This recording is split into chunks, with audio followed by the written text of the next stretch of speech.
2チャンネルの名作スレを肉声のナレーションとセリフでお届けします。ほっこり感動すること間違いなしです。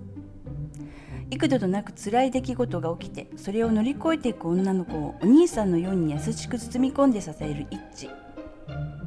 涙がにじんでくる物語ですが、ほっこりとした気持ちになります。最後までお楽しみください。2006年にこんなスレが立ちました。あは、いっぱいします。ほっこり実は。学生の時、アパートの隣に住んでたのが8畳一間に病気で寝たきりに近いお母さんと高齢のおばあさんと中学生の娘さんという一家。とにかくちっちゃくて痩せてて、ちゃんと食べてるのかなって感じの女の子。けど明るくて元気に挨拶とかしてくれて、なんとなく仲良くなった。学校終わったらまっすぐ帰ってきて、お母さんおばあさんの身の回りのことをやってた。収入が生活保護しかない状態で、生活はかなり切り詰めてる感じだった。彼女の家、テレビはあったけど冷暖房の家電はないし、電話もなかった。制服以外の服2着しか持ってなかったし、いつも制服のスカートだった。髪もシャンプー使わず石鹸だったみたいだし、自分で切ってた。彼女の家のこと知ると同情みたいな感情湧いてきたけど、なるべく普通に接した。だんだん親しくなると、土日の休みとか俺の部屋に遊びに来るようになって、宿題見てあげたり一緒にゲームしたり、そんな時は笑ったりちょっと怒ったり、本当に普通の女の子だった。けどある日バイトから帰ってみると、ドアの前に待ってて、何日に絶対返すから1000円貸してください。何か様子が変だったからどうしたのって聞いたら、顔真っ赤にして、生理始まっちゃったけどナプキンなくなっちゃったから、あは。聞いたことものすごい後悔したし、自分責めたよ。1000円と言われたけど1000円札がないと言い張って5000円札を押し付けた。夜の8時くらいだったけど、多分コンビニ行ってすぐ戻ってきて、残りは何日まで待ってください。で4000円返しに来た。返さなくてもいいよなんて言える感じでもなくて、彼女は黙ってうなずいた。お母さんたちには内緒にって言われはしたけど、お母さんはやっぱり気がついてたみたいで、次の日体調良かったのか、朝ゴミ出ししているお母さんに会った。お世話になってしまってって何度も何度も頭下げて、18のガキだった俺に、俺もいろいろ教えてもらってますからお互い様ですよ。実際ゴミ出しとか分別とかやったことなくて、適当詰め込んで出してたらダメ出しされたりした。全く知らない町なので、銀行やらスーパーやらの場所も一通り教えてもらった。友人知人の全くいない町だったので、彼女に教えてもらってすごく助かった。そんなことを話したと思う。お母さんはやっと少し微笑んでくれて、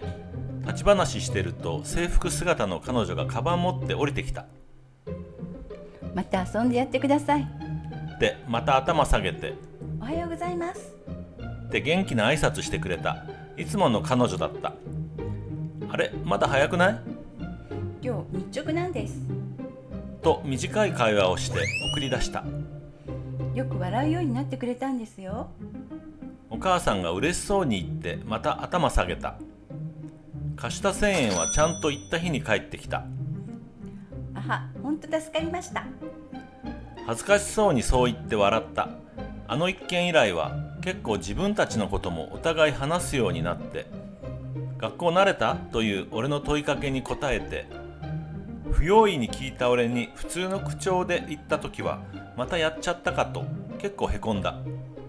あんまり居場所ないです。彼女がアパートに越してきたのは小6の夏頃で、慣れる前に中学上がってまたクラス変わって、4月に中学行き始めてもお母さん体調悪い時期で、学校休んだり途中で帰ったりしてたんだ。だから周囲と打ち解けるタイミングを完全にして浮いてる。それ聞いてまたへこんで、友達とか知り合いがいなくて寂しくて俺と接するようになったんだろうと思った。授業済んだらまっすぐ家帰ってきて、洗濯とかスイッチとかこなして、暇できたらドア叩いて、俺は頭悪いなりに勉強しようとして手当たり次第に乱読してたから、部屋中に文庫本がたくさんあった。彼女が続き読んでもいいですか？で静かに小説読んでることが多くて、持って帰っていいよと言っても汚したら大変だしとか言って、必ず俺の飲むものとかお菓子勧めても缶1本とか1袋とかじゃ遠慮して受け取らなくて、ボトル開けたやつ分けるとか封切ったやつ分けるとかしてやっと食べてくれて、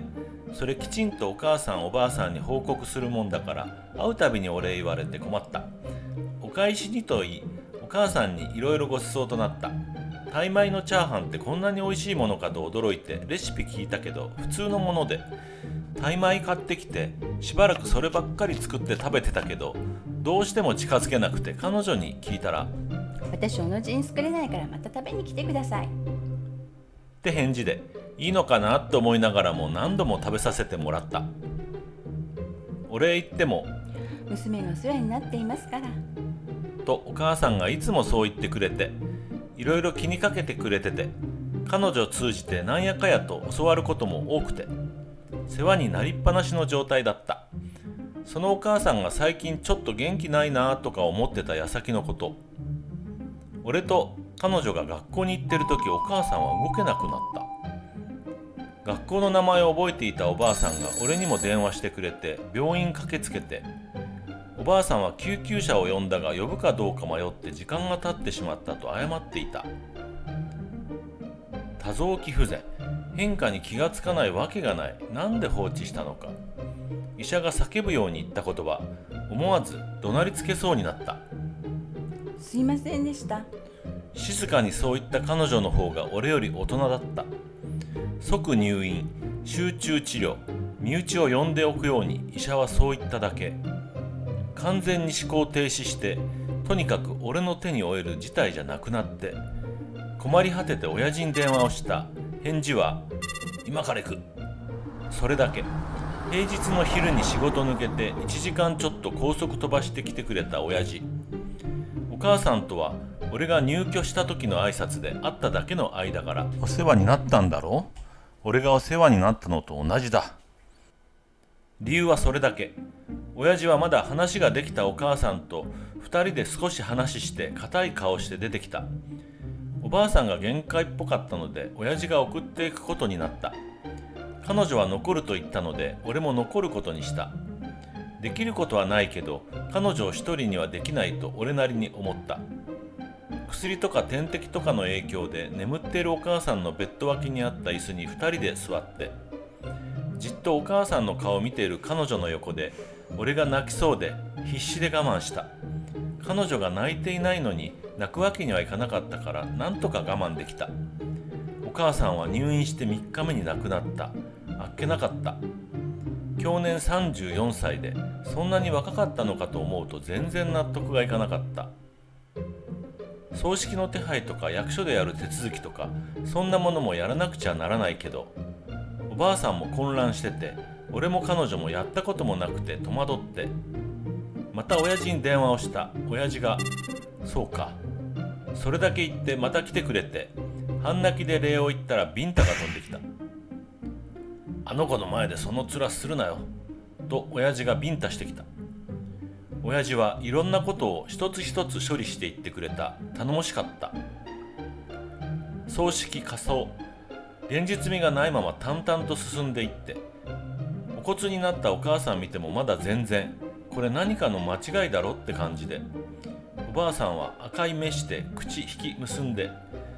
それでもしっかり背筋伸ばしてて、彼女は涙を見せなかったけど表情をなくしてて、ずっと俺の手痛いぐらい握ってて、時々彼女に視線を落とした俺と目が合って小さくうなずいて、全部のことが済むと親父は俺たちアパートに送って仕事のためにすぐ帰って、俺は一人自分の部屋でただ座ってた。呆然と頭が全然動かなかった。夜中になって彼女がドア叩いた。 T シャツジャージ姿、すぐ部屋に入れた。彼女は着たままだった俺の喪服掴んで、それでもまだ笑顔作ってて、あは、やっぱおばあちゃんの前じゃ泣いちゃダメかなって。ボロボロ涙こぼして顔胸にくっつけて、お兄ちゃんならちょっとなら許してくれるかなって。やっと声上げて泣いた。泣いてくれた。これで俺も泣いていいと思った。結局俺のしたことは一緒に泣いたこと、それだけ。情けなかった。あの時以来お兄ちゃん。と呼ばれるようになった。それまでは名字にさん付け、それがいきなり兄弟いないから呼ばれたことないし、相手は女の子だしで気恥ずかしくて、やめてと言ったこともあったけど、ダメですか？と言われるとダメとは言えなくて、おばあさんに言わせると、甘えたろうから。とそういうことらしかった。おばあさんは葬式以来俺らに全く弱み見せなくなって、何か気が張った感じで家のことを彼女にさせずに全部自分がやるようになって、手伝おうとすると追い払う。内職まで始めて組み立てとか細かな手仕事、俺や彼女が手を出すと怒る。今思えば一日中動いてることであれこれ考える時間を減らしてたんだと思う。平日は学校の後、土日はバイトから帰って一息した頃に必ず彼女がドア叩く。話してたり本読んでたり、たまにゲームしたり、やってることは同じ。ただ時々ちょっと沈んだ感じで言葉少なくなって、妙に距離が近くて、やたらくっついてきたり、服とか腕とか持ったり、捕まって離れなくなったり、目が潤み始めたりすると、俺までそうなって2人で我慢したりしきれなかったり、単に甘えてるだけって時もあって、くっついたり離れたりで俺の反応を見てる感じで、まあいいかという感じで許してたら、突然膝に乗っかられた。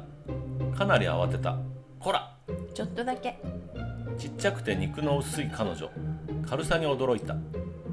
俺の胸に背中くっつけて体預けてぽつりと言った。お父さんみたい。どういう意味とつい聞いた。間を置いて。こんな感じだったのかなって思うんです。そう答えて微笑んで、彼女にはお父さんの記憶がない。言葉に詰まって頭撫でてごまかした。多分こんな感じです。くすぐったそうにしながらそう言った。彼女はこのこともおばあさんに話していた。からかわれてちょっと困った。夏休みに入ってからは俺はバイト、彼女はおばあさんの許しを得て内職の手伝い。友達とかおかんとか地元帰ってこいという誘いもあったけど帰らなかった。彼女とおばあさんと気になってしょうがなくて、暑い盛りにお母さんの四十九日納骨に行くことになった。アパートから車で1時間半くらい。親父の車に俺と親父と彼女とおばあさんとで車用意する彼女を気遣いながらゆっくり、休み休みで無事にお寺着いて、納骨と供養、お母さんを彼女のお父さんの隣に葬って。寂しくないですよね、お母さん。そういった彼女にうなずくしかできなかった。お経の最中、彼女は俺の手握ってたけど、そんな強い力じゃなかった。俺は俺でお墓見ると、やっと少し現実味を感じて、もう納得しなきゃいけないなと、一段落というか区切り、気持ちの整理みたいなものをきちんとしないといけない、そう思った。家帰ると、彼女は用事済むといつもさっさと帰ってしまう親父見送って、すぐ部屋来て、俺のすぐ前で正座して、何かちょっとかしこまってペコッと頭下げて。いろいろありがとうございました。いろいろは親父の方。つい口に出た。彼女がちょっと困った顔になってしまったと思った。じゃあ一緒にいてくれてありがとうございました。ちょっと考えて言葉選んで言ってから続けた。おばあちゃんの前じゃ強がっちゃうから思いっきりとか泣けなかったと思うし、お兄ちゃんがいてくれたから頑張れたし、いっぱい甘えちゃったけど。彼女は照れくさそうにしながらちょっと小さな声で言った。また甘えていいですか？うん。いっぱい？うなずいたら、お願いします。と言って久しぶりに思いっきりの笑顔を見せてくれて、この子が笑ってくれるんならそれでいいや、そう思うことにした。お母さんがいない生活にだんだん慣れるしかなくて、彼女とおばあさんも少なくとも表面上はそう見えて、彼女も沈むことが少なくなっていって、寒くなってくる頃にやっとそれなりの平穏というか普通の日々を取り戻しかけてたと思う。おばあさんの内職は保護を受けていると働いた分全額はもらえなくて、そんなに収入は増えなくて、けど彼女とおばあさんにとっては大きな額で食費でギリギリな生活は脱してた感じ。でもその年初めて息が白くなった日でも暖房とか使ってなくて、というかなくて、学校帰ってきて内職中のおばあさんとこ顔出したら何か薄物を重ね着してて寒そうで、慣れてるとか言われても心配で使ってなかった綿入りの斑点を持ってった。あげると言うと絶対に断るだろうから貸すと言って押し付けたら喜んでくれて、でもあの子やきもち焼かないかね。とか心配してて、実際そうなったみたいで、帰ってきた彼女はいつも通りにドア叩いて、開いてるって言ったら黙って入ってきて、すぐ俺の横来て座ったと思ったら黙ってじーっとこっち見つめてて、その目でしばらく固まってたらわしっと腕掴んでちょっと揺さぶられて、おばあちゃんにだけですか？で口尖らせて、その表情がやたら子供っぽくて、それまで年や背格好の割にはしっかりしてて大人びた印象だったからちょっと意外で、何か貸そうかって言ったら、これ。で着てたパーカー引っ張られて、これ？うん、これでいいの？オレンジだもん。物言いまで子供っぽくて、洗って貸すよ。今すぐ。せがまれてその場で脱いですぐ着られて、がたいはそこそこある俺にも大きめのパーカー、よく着てた部屋着でくたびれてたやつ、彼女にはかなり大きくて丈も長くてブカブカで、立つと膝くらいまで届いて、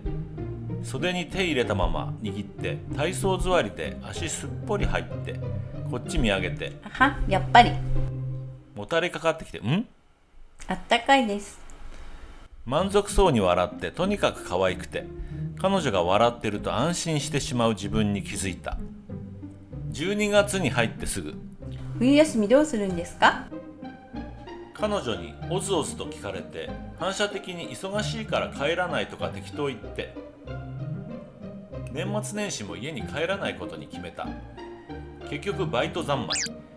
おかんもばあちゃんも親父に聞いて事情を知ってたので、帰らないと伝えても特にコメントはなく、何か送っとくからというだけだった。餅とか種々の食材とか、実家では冬一番のごちそうな鴨とか多量に送られてきて、お裾分けしろということだろうなと理解して、彼女に鍋やろうって言って、2人で土鍋とコンロ買いに行った。ホームセンターでクラスの女の子と出くわして、はい、いらっしゃいませ。バイト？うん、詳しいことは明日聞くから。非常に面倒なことになったと思いながら買い物済ませて帰って、彼女とおばあさんと鍋やって、暑いくらいに体の温まる鴨。彼女もおばあさんも驚いたみたいで喜んでくれて嬉しくて、残った汁保存するために冷ましてたら、パーカー着た彼女が横に来て足入れて座って、何か妙に近くて、彼女の髪の匂いで鼻くすぐられるのをその時初めて意識したと思う。今日会った人って学校の友達。ただの友達？ただの友達。じゃあ詳しいことって何ですか？俺との関係みたいなことじゃないの？あ、私ですか？説明しにくいな。ですよね。なんて言っとこう。あは、彼女じゃダメですか？視線向けるとほてった顔して笑う彼女がいて、でいいの？冷静装って聞いたら、いいんですか？でちょっと驚いてて、いいよ。お願いします。そんなことになってしまってかなりうろたえた。彼女はかなり高揚した感じで、それ抑えたつもりかささやくような声で妙なこと言い出して、でも彼女っぽいこととか全然わかんないんですけど、いいですか？彼女っぽいことって？意味合いが微妙そうで聞いたら、カーッと耳まで真っ赤になって、ペシペシ肩叩かれてフードかぶって、膝抱いた腕におでこくっつけて、その顔隠して。おばあちゃんには内緒ですよ。内緒なんだ。絶対ですよ。時々顔を上げて、赤いですか？って聞いてなかなか冷めなくて、ちょっと帰りが遅くなった。次の日登校してみたらクラスの3割くらいが尋問体制だった。普通に彼女だと答えた。潔すぎてつまんない。否定しねえといじれねえじゃん。勝手な連中だと思った。彼女ということになったとはいえ、俺と彼女に急な変化があるわけではなくて、とりあえず一緒にいて同じ時間過ごしてた感じ。それまでと何ら変わらなくて、彼女が宿題持ってきて一緒にやってたりで、一人っ子だからそんな経験なくて新鮮で、俺は12月半ばに冬休み入って、彼女はクリスマス直前から冬休みに入る。夏に彼女が誕生日迎えた時はそれどころではなくて、今回は何かプレゼントでもと考えて、欲しがってるものとかありますかっておばあさんに聞いたら、着るものかねって答えで、じゃあそれでみたいなこと言ったら、そんな世話になっていいのかねって心配されて、いいんじゃないですかクリスマスなんだしとかわけのわからないことを言った気がする。でもいざ買うとなると俺一人で買いには行けなくて、クラスの女の子たちに助け求めて、一緒に買いに行かないの？それだと多分遠慮するから、泣き入れて頭下げて昼おごらされて、彼女のこと聞かれて動揺しまくって、からかわれて反論して墓穴掘って、いかついとか怖そうとかそう思われてたらしい俺のキャラはその時完全に壊れた。結局普通に着られる感じのものってことでいくつか選んでもらって、俺が最終的に決めて、ハーフコートとフリースとジーンズとで確か4万くらい、安い方だったらしい。買って帰って押し入れに隠して、彼女が押し入れ開けたりすることはないんだけど、近づくと警戒したりで、クリスマスイブにはおばあさんがケーキ買ってくれてて、3人して食べて、タイミングとか考えるのも面倒だったんで、その時彼女に普通にこれって渡した。いいんですか？うん。ありがとうございます。そんなあっさりした反応で、部屋帰って少し時間があって外したっぽい。そんな風に考え出した頃にドア叩いて、ドア開けたら雪舞ってる中に厚着した顔の彼女がいて、全部着てくれてて、身長だいたいこのぐらいで決めたサイズ、ちょっと大きめで、それが可愛くて顔緩んだ。彼女の髪に乗った雪払って気に入った？聞いたら何度もうなずいてくれて、やっと安心して、部屋でコート脱いでオレンジのフリースとジーンズ姿になった彼女、微妙に照れてて、どうしたの？こういうの初めてだから、なんかはにかんで視線落として、クリスマスとかも久しぶりだから。ちょっと湿った声になって慌てた。頭に手乗っけて、泣くな先に行って、でもちょっと涙流れた方、親指で払って、泣くの禁止。嬉しいからだもん。それでも禁止。はい。無理やり言わせて、よしとばかりに髪撫でてたら、飛びつかれて、不意つかれて、受け止めたけどよろけて、抱きしめられて、あは、もう少しが何度もあって、なかなか離れてくれなくて困った。おばあさんにも1日遅れですいませんと言ってフリースと膝掛けを渡した。私にまでかい？クリスマスですから笑って受け取ってくれて喜んでくれた。お互い名前で呼んだことがほとんどないので、文章にすると何度も名前書かなきゃって違和感があるというか、何か恥ずかしいというか、とりあえずこのままで。平成11年です。7年前ですね。年明けからの俺は毎日必死だった。施設実習が始まったから。医療系専門学校の介護福祉科、ボランティアでの単位取得と実習の連続で、1月中頃から2週間のボランティア、そしてその直後2月の初旬に後期の定期試験。わからないことだらけの現場、頭に入らない試験勉強、かなりきつい状態で、受け入れ先は精神科の専門病院で、隔離棟入ると身の危険感じるような状況もあって、人間相手のことだから腹立ったりイラつくこともあって、キレかかったりってこともあって、でも彼女の前で辛さや怒りを見せるわけにはいかなくて、家帰るまでになんとか顔を元に戻して、家帰って彼女が来てくれて、おかえりなさい。その一言でやっと和んで緩んで、実習記録の整理していると少し距離を置いて、お互いの視界に入るところに座ってて、壁もたれて小説とか読んでて、ふと顔を上げると目があったりで、多分様子伺ってて、記録の整理して試験勉強して一段落。ノート閉じたら近寄ってきて横座って、話したり話さなかったり、ぼーっとテレビ見てたり、特に何するでなく時間が過ぎて、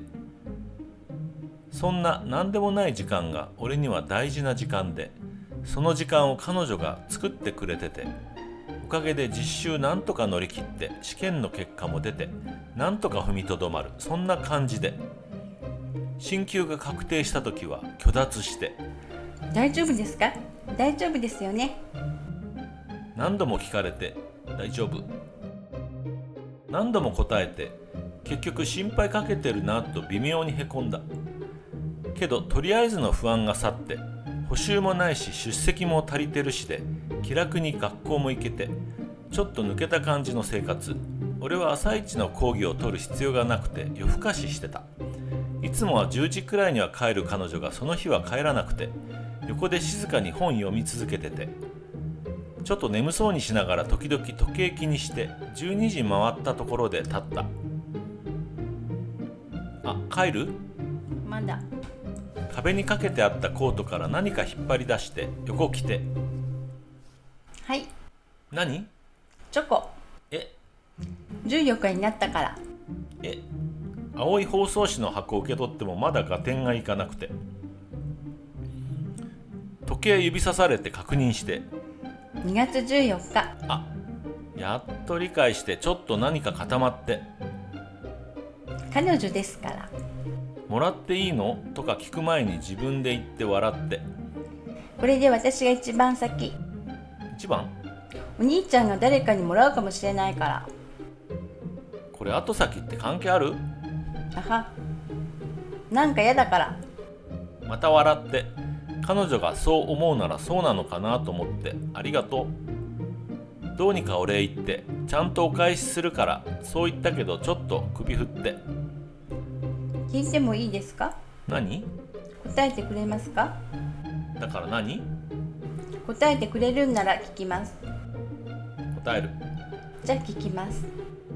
ちょっと間を置いて、私のこと好きですか？探るように聞かれて、好きだし大切。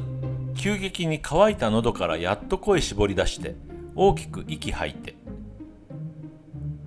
何も言わずに肩に頭乗っけてきて、手探られて握って、汗ばんだ手がすごく温かで、お互い言葉出なくて、いつだったか忘れたけど彼女の寝なきゃって声にうなずいて、彼女が部屋の中入るまで見送って、部屋で一人チョコの箱見てて開けられなくて、冷蔵庫にしまい込んでいろいろ考え始めて、頭グツグツ煮えて、ほとんど寝られず学校行って、学校の女の子は俺には彼女がいると知ってたので、彼女が心配したようなことはなかった。その時もらったチョコは何かもったいなくて食べられなくて、封も切れなくて、何日か冷蔵庫でご本尊のような扱いを受けていたのを学校から帰った彼女に発見されて、怒って珍しく大声で、なんで？そう言ったきり部屋の隅座って涙目になって、慌てて謝りながら彼女の目の前で食べて、その後もむしられながらの弁解に必死で、視線くれるのにもかなり時間かかって、口開いてくれたのは10時回った頃で、マジ何でもするから許して。何でも？できることなら。本当にですか？するから。じゃあもう一回聞きますから答えてください。私のこと好きですか？まだ責めるような目で、一瞬躊躇したけど同じに答えて、好きだし大切。その一言で彼女はうなずいて、やっと顔緩めてくれて、安心しました。その笑顔でまたとんでもなく悪いことをしたような気分になって、思わず謝ったら、もう許してます。そう言って立って横来て腕持って、ままた今度聞きます。え、言ってもらったら嬉しいから。ちょっと顔をほてらせてうなずいたら、やたら嬉しそうに笑って、またその顔で自分が悪いことした気分になった。いらないとは言われたけど、ホワイトデーには一応クッキーを渡した。彼女は食べなかったら怒りますよね。そんなこと言っていたずらっぽく笑って、何でもするって言うまで許さない、そう答えたら、あは、ちょっと怖い。何が怖いのか聞こうかと思ったけど、すでにちょっと赤かったからやめた。進級して2年生になった彼女は、おばあさんと毎日のように進路のことを話してて、おばあさんは高校くらいは出ていないと仕事探しにも苦労するのではと心配していて、彼女が小学生の頃から中学出たら働くと言っているのを何とか説得してと頼まれて、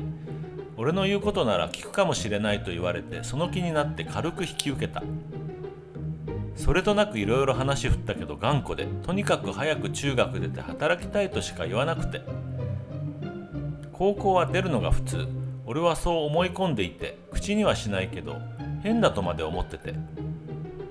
焦ることないとか、しっかり考えてからとか、分かったようなことを言い過ぎたかもしれないし、他にも何か気に障ることがあったのかもしれないけど、直接の引き金は俺の無神経な一言で、早く働きたい理由って何？それで彼女の顔からスッと表情消えて、お金ないからですけど。抑揚のない声で冷たくて細い針のような言葉で、まっすぐ見据えられて返す言葉がなくて、思わず目をそらしたら彼女も視線を落として、お互いそのまま動けなくて、彼女が黙って帰ろうとしても言葉をかけられなくて、それ以来進学とか就職の話は俺にはできなくなって、おばあさんには謝って、おばあさんも彼女が言った言葉を聞くと辛そうで、言葉なくしてて謝られて、まだ気変わりがあるかもしれないからとりあえず触れない、そんな感じで先送りになって、俺が手を出せることじゃなくて、その力もなくて情けなくて、浮ついてた気持ちも吹き飛んで、彼女が毎日俺の部屋に来るのは変わらなかったけど、一緒にいても空気重くて、会話しててもぎこちなくて、謝っていいのかそれもわからなくて、部屋に居づらくて、なのに家帰った時彼女が来てくれると安心して、そんな日が続いて、でも帰った時通路にいた彼女が普通におかえりなさい。そう言ってくれて、何日かぶりのことで俺もなんとかただいま言えて、笑ってくれて一緒に部屋入って定位置にいつも通り座って、それでやっと重さが少し散った気がした。家のことは彼女が置かれている現実で、多分いろいろと考えることが多い時期で、あの時はまだ俺みたいな他人に踏み込まれるのは嫌だったんだと思う。明確に一線を引かれて、そのことに関してはそれ以上知ることも拒否された感じで、どうにかしたくても仕送りとバイトで生活させてもらってた身ではどうにもできなくて、まずちゃんと資格取って卒業して就職しよう、ほとんど考えもしないでそう結論出して、職に就いたからといって何かできることがあるのかどうかは分からなかったけれど、とりあえずそれに集中しようというほとんど逃避のような状態でそう決めた。半月くらいすると彼女とは元通りというか、それまで通り表面的にはそう戻ることができて、俺がのんびりしている時は必ず横にいて、いろいろ話してよく笑って、時々甘えて、たまに怒って拗ねて、許してもらうのに時間かかって、でもそれも甘えてるのと一緒で、結局はちょっとじゃれついてきたり長居する口実、それはそれで可愛くて、学校か実習行ってバイトして帰って、彼女がいて、その繰り返しの毎日はとにかく早く過ぎて、春先からもう就職活動の準備始めて、いろいろやってるうちに彼女の誕生日が近づいて、また何かとは思ったけど、今の状況ではどうなんだろうと、そんなこと考えてる時、不意にお願いしていいですか？なんて言い出して、それまでにはなくてちょっと意外で、何？行きたいところがあります。どこ？と聞くと、お母さんのお墓で。命日には行きたい。けどおばあさんは何度も泣きたくない。と渋ってて、電車賃はもらったけど一人で行くのは初めてだから不安で、いつ言おうか迷ってた。そんなこと言われて行こう。それだけ言うと、よかった。って笑ってくれて、バイトの出勤表2人で見て行く日はすぐに決まった。6月中旬の土曜、何日か前倒しだった。朝少し早起きして顔剃って風呂入って、なんとなく儀式の前のようなそんな気がして、普通の格好だけど身綺麗にはした。約束の時間にドア叩いた彼女は無地の T シャツにジーンズ姿で、どちらも少し緩めで、そのせいかいつもより少し小さく見えて、髪もその日は結んでなくて、肩口までの髪さらさら遊ばせてて、そのせいもあってか少し幼く見えた。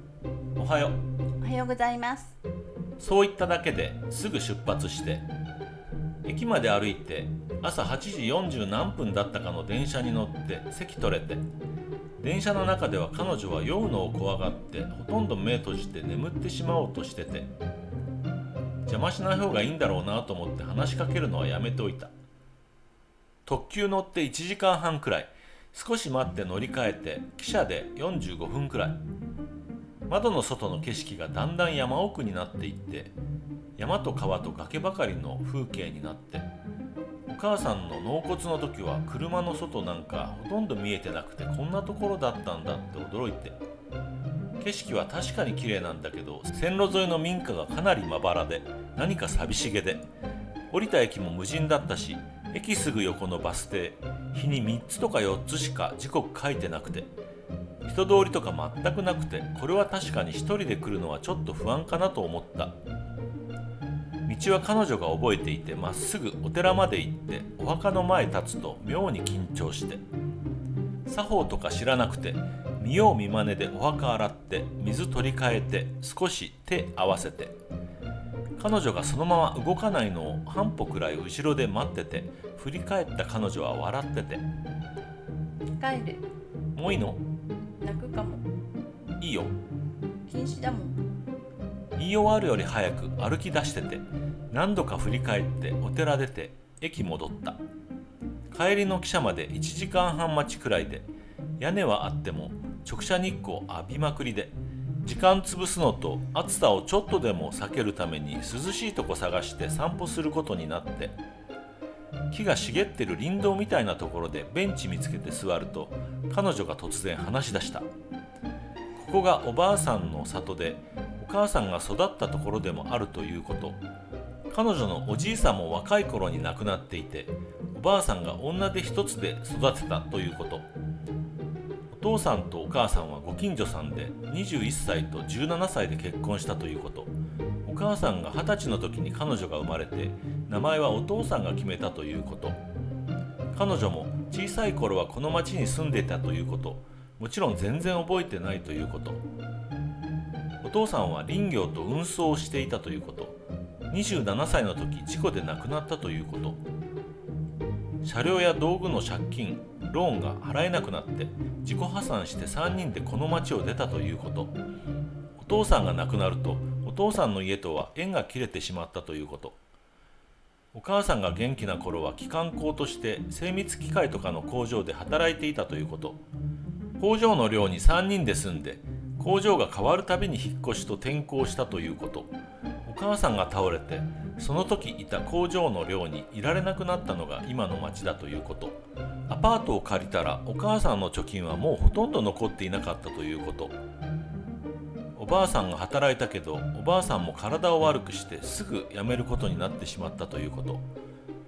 蓄えがなくなって生活保護を受けるようになって、今のアパートを移ったということ。福祉課の担当さんの尽力と大家さんの行為で敷金礼金なんてのもなかったということ。誰が何を言ってもお母さんは絶対に病院に行かなかったということ。彼女を一時的に施設に預けてはという話が出た時、お母さんが拒絶したということ。お母さんが時々アルバムの写真を見ながらお父さんのこと話してくれたということ。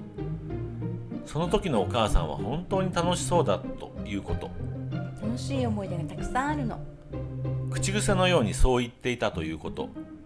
楽しい時があるからね。そう言って抱きしめてくれたということ。お母さんと最後に話した時、お兄ちゃんにお礼言ってね。そう言っていたということ。記憶と聞いた話を彼女の中で整理しながらゆっくり話してくれた。なんで話すのか、どんな顔してればいいのかわからなくて、彼女の方に視線向けられなかった。一度話すのをやめて少しして、お母さん羨ましかったです。ポツンと言って、楽しいこととかなかったから本当かなって。そのまましばらく黙って思わず肩に手乗っけたらうなずいて、下ろそうとした手取られた。本当だったんですけどね。木漏れ日に照らされた笑顔が眩しくて、優しくしてもらって初めて嬉しかったし。初めて？みんなお母さんのついでだったから。またちょっと顔曇らせて、お母さんは綺麗な人だったから下心持って近づく男性もいたみたいで、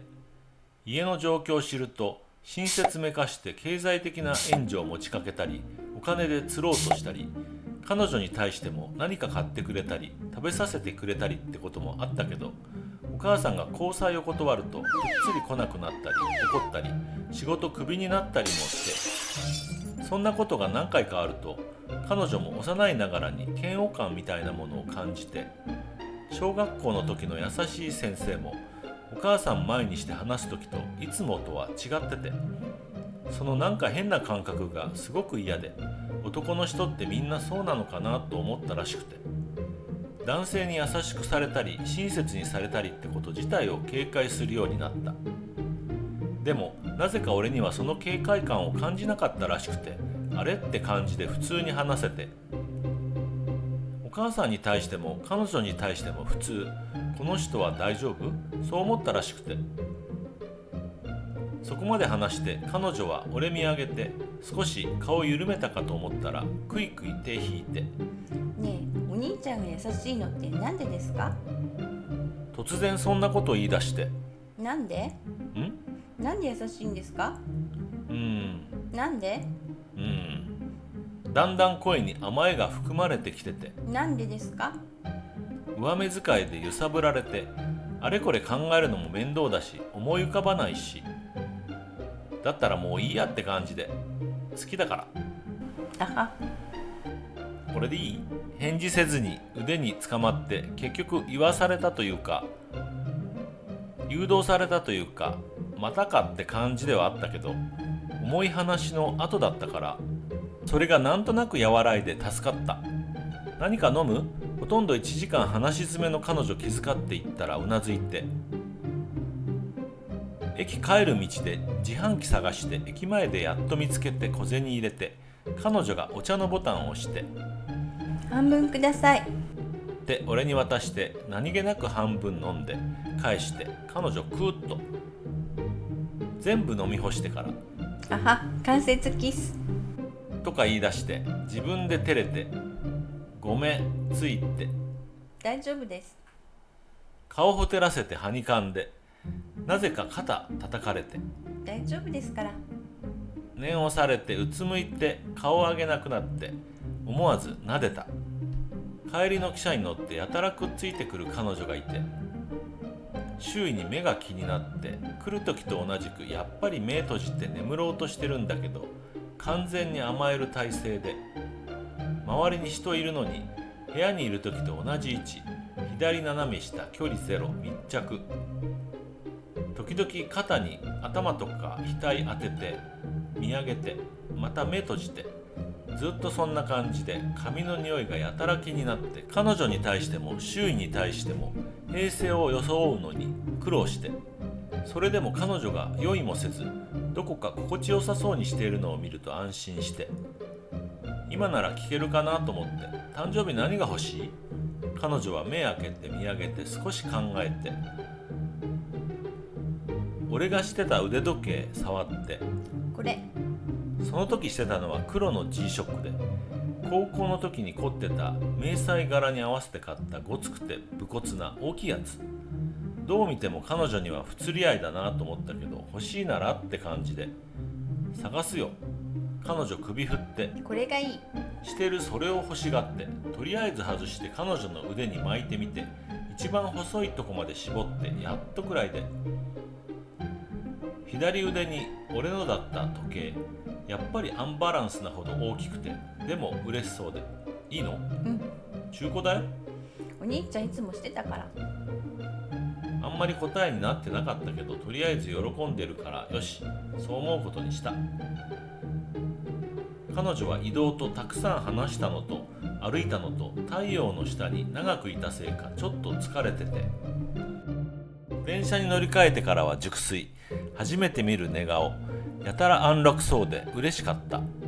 夏休み前の実習を終えるとしばらく休み、貴重なバイトの時間、ずっと使ってもらってた建材屋さんでのバイト、リフト乗ったりトラックの助手席乗ったり、馬力があるからと荷下ろし要員として結構待遇が良くて居心地も良くて、時間あれば8時半入り5時半上がり、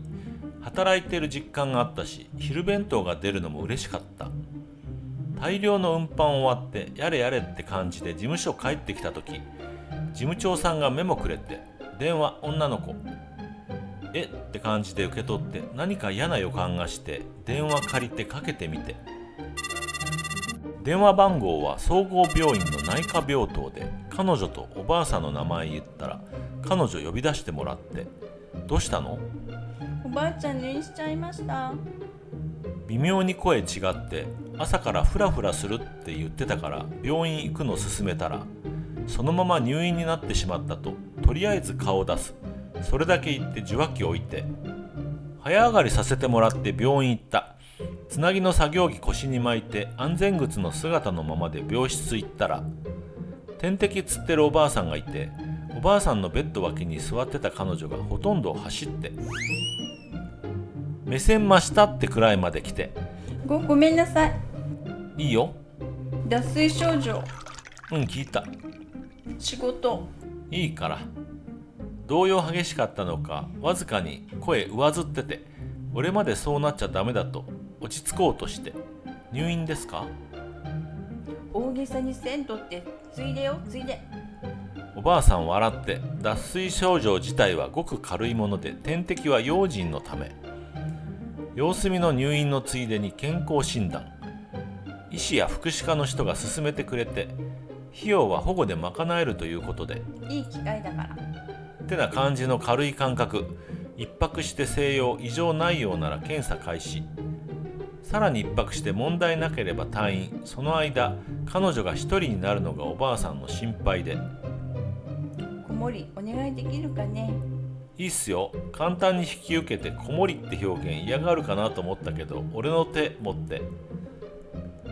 お願いしますだけ言って、やっぱり何かいつもと違ってて、帰る道であは、どうしよ言ったきり黙って、何もないよ、根拠なしでそういうのが精一杯だった。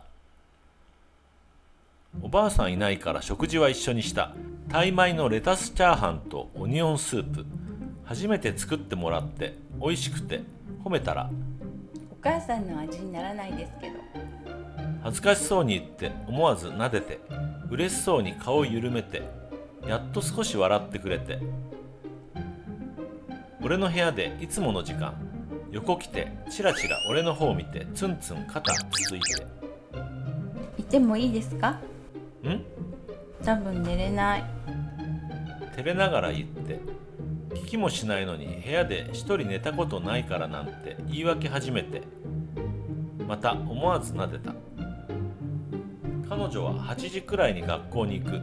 その時起こしてと頼んで、夜の10時頃もう寝ることにして、お風呂入ってきますで彼女が一旦帰って、俺もシャワー浴びることにして、11時頃になって戻ってきた彼女、T シャツ、ジャージ姿、制服以外で見たいくつかのうちの一揃い。彼女が部屋入ってくると、石鹸の匂いがふわっと香って一瞬ドキッとさせられた。布団持ってくる？聞いたら、ここ。で座ってたベッド一つ叩いて、その時はまだそこまで甘えるかという感覚、その時はまだ完全に子守だなって感じで、狭いよ、平気。問題ないという感じで断る理由がなくて、まあいいかと。彼女が全部消すの怖がって豆球つけた状態でベッド入って、お互いの表情くらいは伺える暗さ。ほとんど真横に彼女の顔があって、部屋で座ってる時なら当たり前の距離なのに妙に意識して、胸の上に乗っけた手でシャツ掴まれて、さらに体寄せられてくっつかれて、体の右半分に彼女の体の感触感じて、意外と女の子なんだな、そんなこと考えて、だんだん体温を感じて、ちょっと変に意識して打ち消して、少し離れようとしたら手に力入って、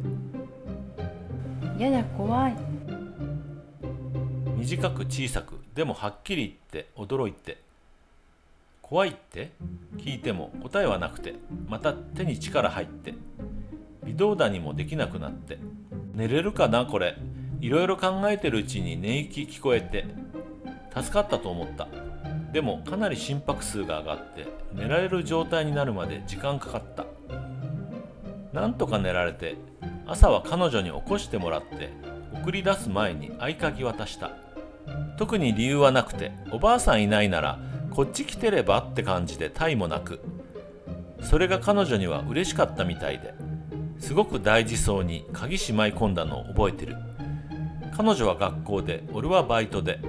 どっちも終わってから行くと面会時間が過ぎる。俺は中抜けできたので様子を見に行った。おばあさんは食後で談話室でテレビ見てて、いろんな検査があって退屈はしないけど、消毒と薬の匂いで鼻が変みたいなこと言って、一緒に寝て言われた？小声でいきなり聞かれて動揺を隠せなくて言われました。正直に言ってすみません、つい謝って笑われて、こっちがすいませんよ、あれ怖がりの甘ったれやから。そうなると思ってたみたいで、あんたみたいな人おってくれてよかった。おばあさんはそれまでと同じ軽い調子で、私がどないがなってもあの子はパッとほたったりせんやろうし。方言混じりで言ってほたるという表現、俺らの地方では放っておくという意味で使うのが普通。でも捨ててしまうという意味に使うこともあって、前後の漢字からして後者の漢字がして、しないですよ、反射的に言って。ありがとうね。急にかしこまって言われて困った。バイトを終えて家に帰ると、彼女はもう部屋にいて、ベッドの上で壁にもたれて本読んでて、ポケットから何か出して、もらっていいですか？部屋に転がってたカラビナに鍵つけてて、いいよって軽く言って、やっぱり彼女には合わない持ち物だけど喜んでるからよしって、その日は暑い上に配達きつくて疲れてて、さーっと風呂浴びて寝転んだ。その俺に彼女はやたらまとわりついてきて、結局昨夜と同じ体勢で言葉なしで、ただそうしてる時は不安げな表情が和らいでて、いつの間にか深く寝入ってて、明るい中で寝顔見てるとあどけないというか、やっぱりまだ子供っぽさも感じて、子守、これは子守、自分に言い聞かせていろいろ抑えた。入院までして検査して分かったことはたった一つ。おばあさん全く異常なしの超健康体。脱水症状は内職頑張りすぎたからという程度のもので後も引かなくて、病院のご飯が量が多くて食べるのに苦労したとか、力の抜けること言って笑わせてくれて、家戻れてすぐ内職始めたおばあさん、少しは休めという彼女と早速軽い喧嘩したらしくて、からこうたら戻ってこんようになったんよ。そう言って大笑いして、また多分俺とのことに引っ掛けて何か言ったんだろうなと思って部屋帰った。彼女は多分ベッドに寝て倒れ込んだまんまの姿で伸びてて、俺に気づいて膝抱えた。病院嫌いのおばあさんが病院行ってしかも入院、それだけで緊張しきってた。彼女反動で気が抜けたみたいで大丈夫？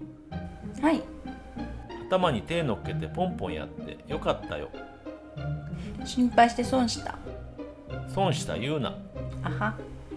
ましわしやって。やっと彼女の普通の笑顔になって、それでも俺も安心して、彼女がポンってベッド叩いて、横座らされて、くたっと力抜いて、もたれかかられて、お兄ちゃんいてくれてよかった。おばあさんと同じこと言って、信じちゃっていいんですか？いきなりで何？病院でおばあちゃんと話したこと。それかって感じで、それだけ言ってうなずいて、彼女の反応を待った。あは、信じましたからね。約束ですよ。立て続けにうなずいて、俺なんかでも支えみたいなものになってるっぽい。そんなことを思うと責任感じ出して、ちょっと重みを感じはしたけど、それも全部ひっくるめて彼女なんだと思った。その日彼女は定時で帰った。帰る前にまた止めてください。シャツ引きながら言われて、返答に困ったけど、やっぱりダメとは言えなくて、いいよって言ってしまって。あは、やっぱりお父さんみたいだったです。そんなこと言ってお互い照れた。7月の末、彼女とおばあさんの引っ越しを手伝った。福祉課の担当さんの勧めで市営住宅への入居希望を出したみた。生活保護世帯で高齢者と義務教育中の児童の家庭は優先順位が高くてすぐ決まった。入居ができることになった時、おばあさんは彼女より先に俺に相談を持ちかけて、市営住宅は家賃が安くて確か1万3000円くらいで、あの時住んでたアパートの半分以下、家賃教育費水道代込みで2万8000円、内訳忘れた。で水道代払っても1万円は浮く計算。引っ越し手伝いますよ、そう言ったら。あの子が何と言うかよ。少し迷ってて、俺と会って仲良くなってからの彼女はそれまでとは全く変わったらしくて、当たり前の女の子の顔になってくれてね。お母さんが言ったのと似たことを言って、彼女が俺と離れて住んで行き来がなくなったら元に戻るのではと不安がってて、時々でも会ってやってほしいと頼まれて、会えないと寂しいですから素直に言って、転居先は歩いて20分ぐらいのところ、その気になればすぐ行ける距離、何も問題はなくて。あんたがそう言ってくれたら話がしやすいけんね。おばあさんも安心してくれて、でも伝えてみて、引っ越すのは嫌だと言えばなかったことにすると言って、彼女が買い物から帰ってきておばあさんと話して、そんな長くかからずに俺の部屋に来て、さてどんな反応するかなと構えてたら、時々ですか？それだけ言って俺の答え待ち。真横来て左斜め下からじーっと見上げられて、いつでも。少し訂正して、毎日はいいよ。即答してしまって、彼女はうなずいて一つ息吐いて笑って、引っ越す。決めるの？あは、おばあちゃんちょっとは楽かなって。二人は意地張り合いながらも気遣い合ってて、意思の統一が図れれば行動は早かった。入居の準備整えて引っ越し、家財道具運ぶのにバイト先でトラック借りられて助かった。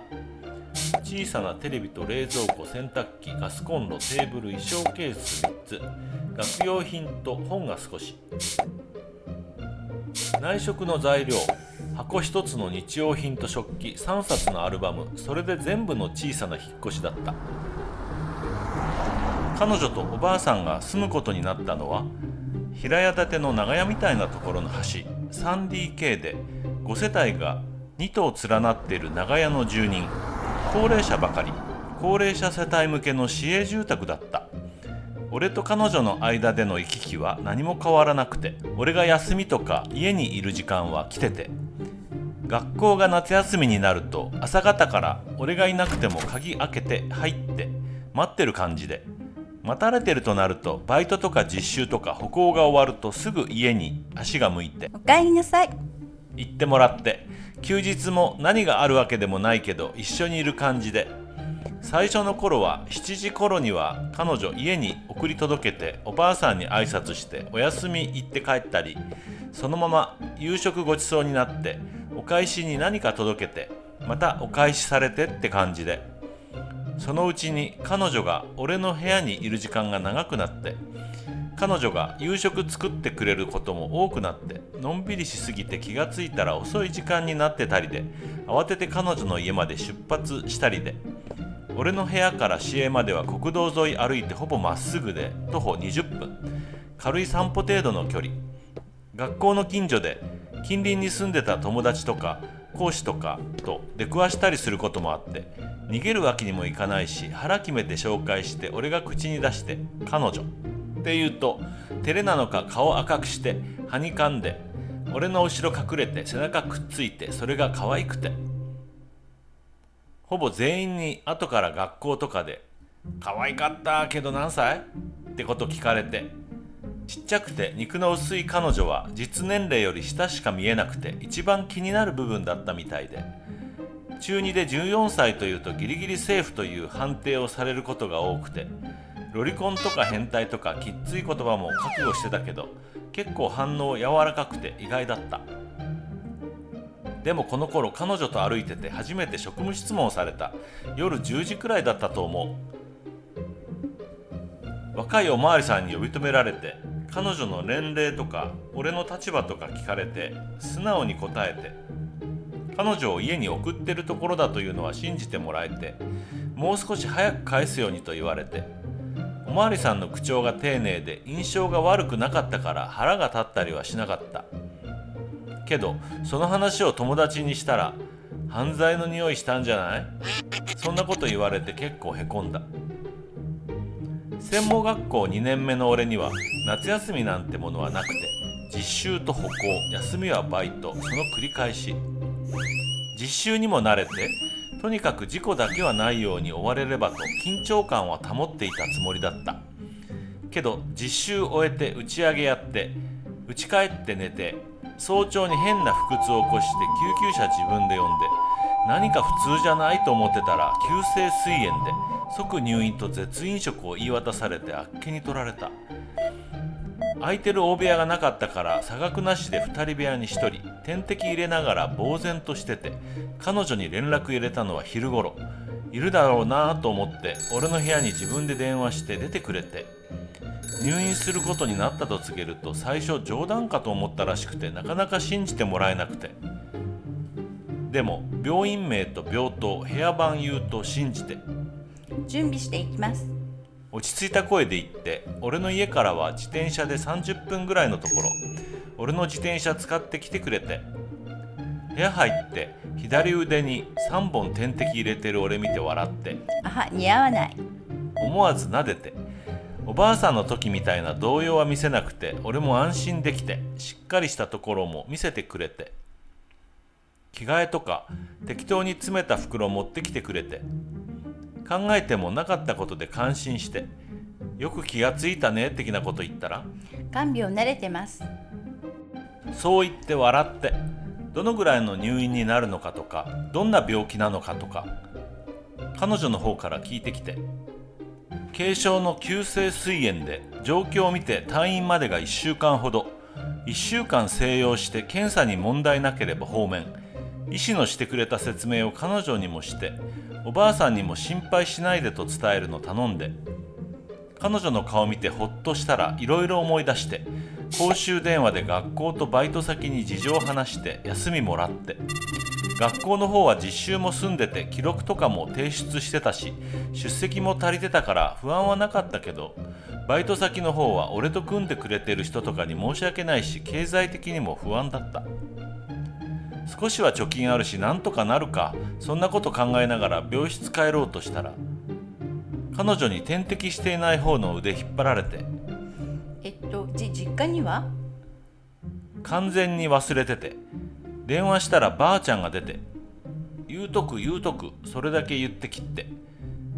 まあ伝わりはするだろうと思って部屋帰って、その日は彼女の命令でおとなしく寝てた。入院中彼女は昼頃に洗濯物取りに来て、夕食前の時間まで話し相手になってくれて、洗濯は病院でもできるし、そんなことさせていいのかなと思ったけど、つい甘えて、来ないとなると寂しかっただろうから何も言わず世話かけてしまって、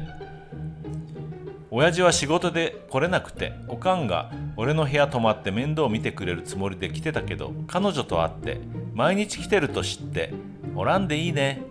って帰ると言い出して、おかんは彼女とおばあさんと会って食事して一日泊まって朝また来て、昼には帰った。おかんも彼女の家のことは親父から聞いて知ってて、どんな話したのかなと気になって昼過ぎに来てくれた彼女に聞いたら、ごめんなさい。いきなり謝られて、何？バレちゃいました、彼女だってこと。言って見上げてすぐ視線外して、誰に？お兄ちゃんのお母さんとおばあちゃん。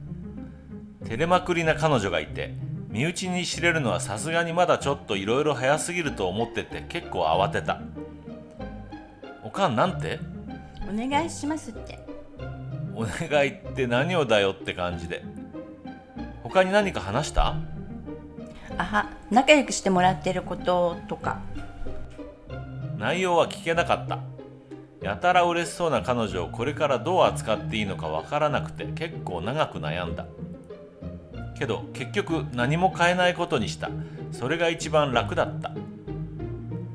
健康な印象を持たれることが多い俺が入院。学校の友達が面白がって見舞いに来てくれて、その時のクラスの男女比が4対1くらいだったから、必然的に学内の友達は女の子が多くて、彼女はそれが気になって。もしかしてモテる方ですか？そんなわけはなくて、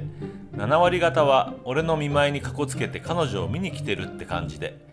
それ説明したけど男女比が異常に偏るのに彼女は納得がいかないみたいで、何か落ち着きなくして。困ってたらバイト先の人が来てくれて、女の子ばっかりじゃないと言えて助かった。バイト先の人たちはみんな来てくれたし、実習の指導員してくれた人までわざわざ来てくれて、気にかけてくれる人がたくさんいてくれてかなり励まされた。4日間点滴だけで。5日目から徐々に食事戻して1週間、やっと数値が戻って退院できた。入院中に体重が7キロ減って枯れた感じ。その上にさらに食事療法を言い渡されてて、退院前に医師と栄養士さんに指導を受けて、1週間はタンパク質や油物は控えるようにと言われて、病院の食事が肉と油ほとんどなし、反動きてて、食いたいものはたくさんあったけど、控えるという言葉をない方がいいと理解した彼女にかなり厳しく見張られてて、買い物行ってお惣菜とか手伸ばしてもと下から強い目向けられると手に取れなくて、俺が諦めるとよしって感じで表情を緩める彼女がいて、監視付き仮釈放、そんな感じで。けど病院では周りの目があって距離空けてた彼女が部屋では横来てくれて、体寄せてきて俺の手捕まえて腕くぐって胸に顔乗っけられて、思わず肩腕で包んで、久しぶりに彼女の髪の匂い感じる距離、こっそり髪に鼻寄せて吸い込んで、それで落ち着いてたら不意に腰触られてくすぐったくて思わず体よじった。痩せちゃいましたね。戻さないと。うなずく彼女に流れで肉食っていい？聞いたら、治ってからですよ。きっぱり言われて、これはもうダメだと思った。けどやっぱりがっちり見張られているとちょっとイラッときて、でも直には言えず、きつすぎだよだったか、やりすぎだよだったか、背中に小声で言ったら聞こえてて、振り返って視線を落として、でもすぐ俺見上げて薄く笑って言葉絞り出して、お医者さんの言うこと聞かないでお母さんみたいになったら嫌だもん。切りつけるような言葉で、何食いたいとかそんなことは口が裂けても言えなくなった。おばあさんは痩せたままの俺見て、全然食べんのもことないんやないって心配してくれて、ごめんね、言い出したら聞かんのは母親にやからね。そう言って目細めて、だんだん彼女がお母さんに似てきたのを喜んでて、お母さんがどんな人なのか俺はあまり知れなかったけど、彼女見てると意志の強い人だったんだろうなとそう思った。退院して4日目か5日目が土曜で、昼前に親父が来てくれて、当然彼女もいる時で、2人が会うのはお母さんの納骨以来。2人が話したのは軽い挨拶程度だった。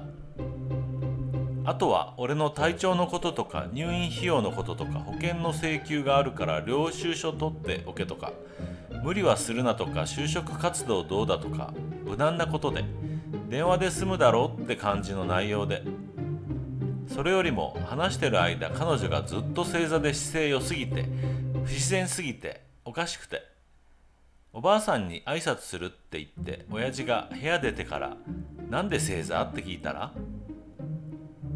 ちゃんとしないといけないかなって。意識しすぎだと思ったけどとりあえず撫でた。